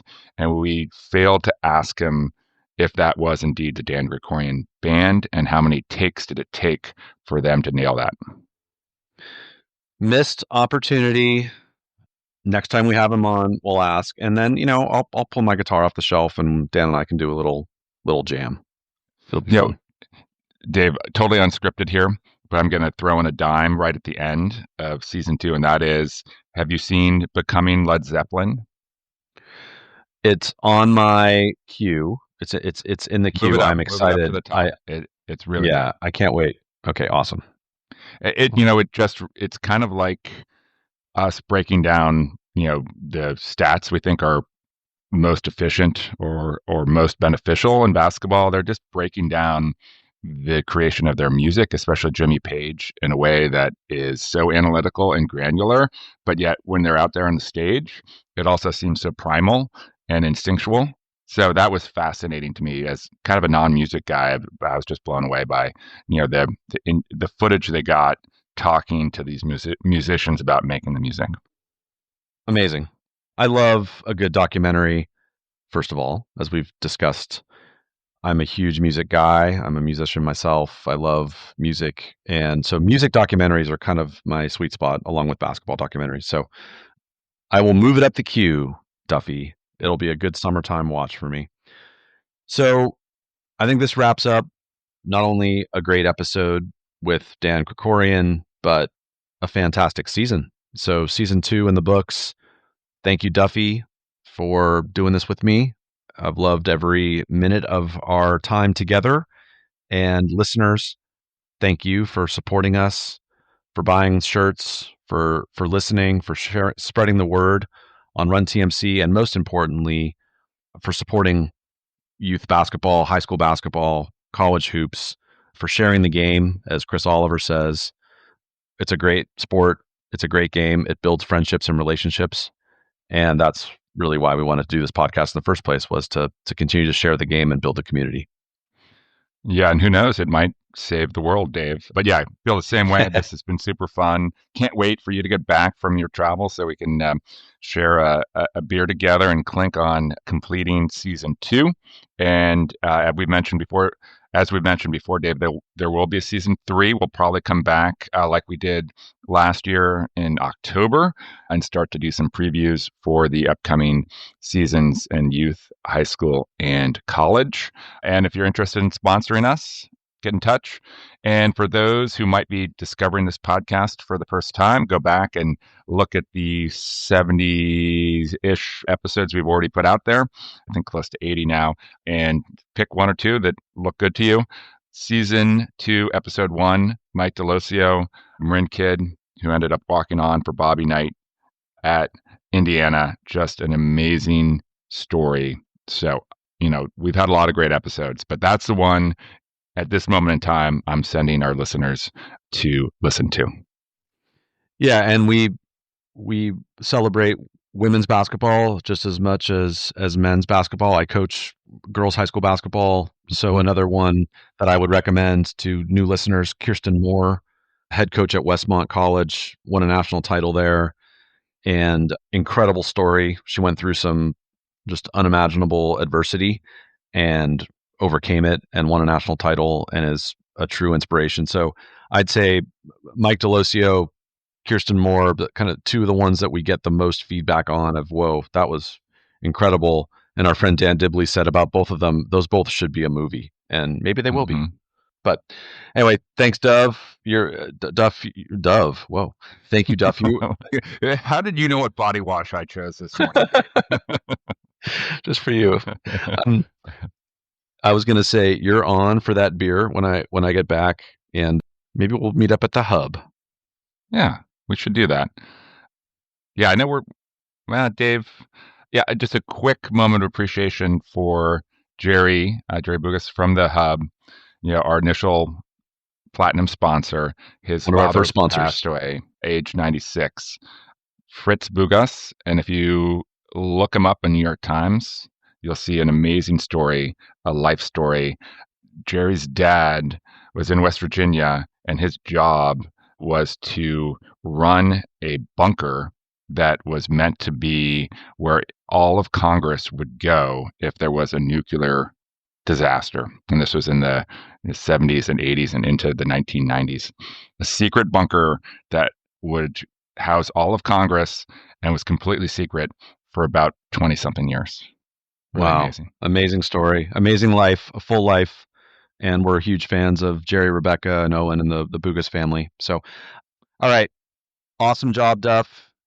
Thank you again, Dan Krikorian. Thanks, Run TMC. And we'll see you in season 3. We will. Burke's on his feet. He He looks up and gives me a grin and says, "Hey dude, you too must be from Marin."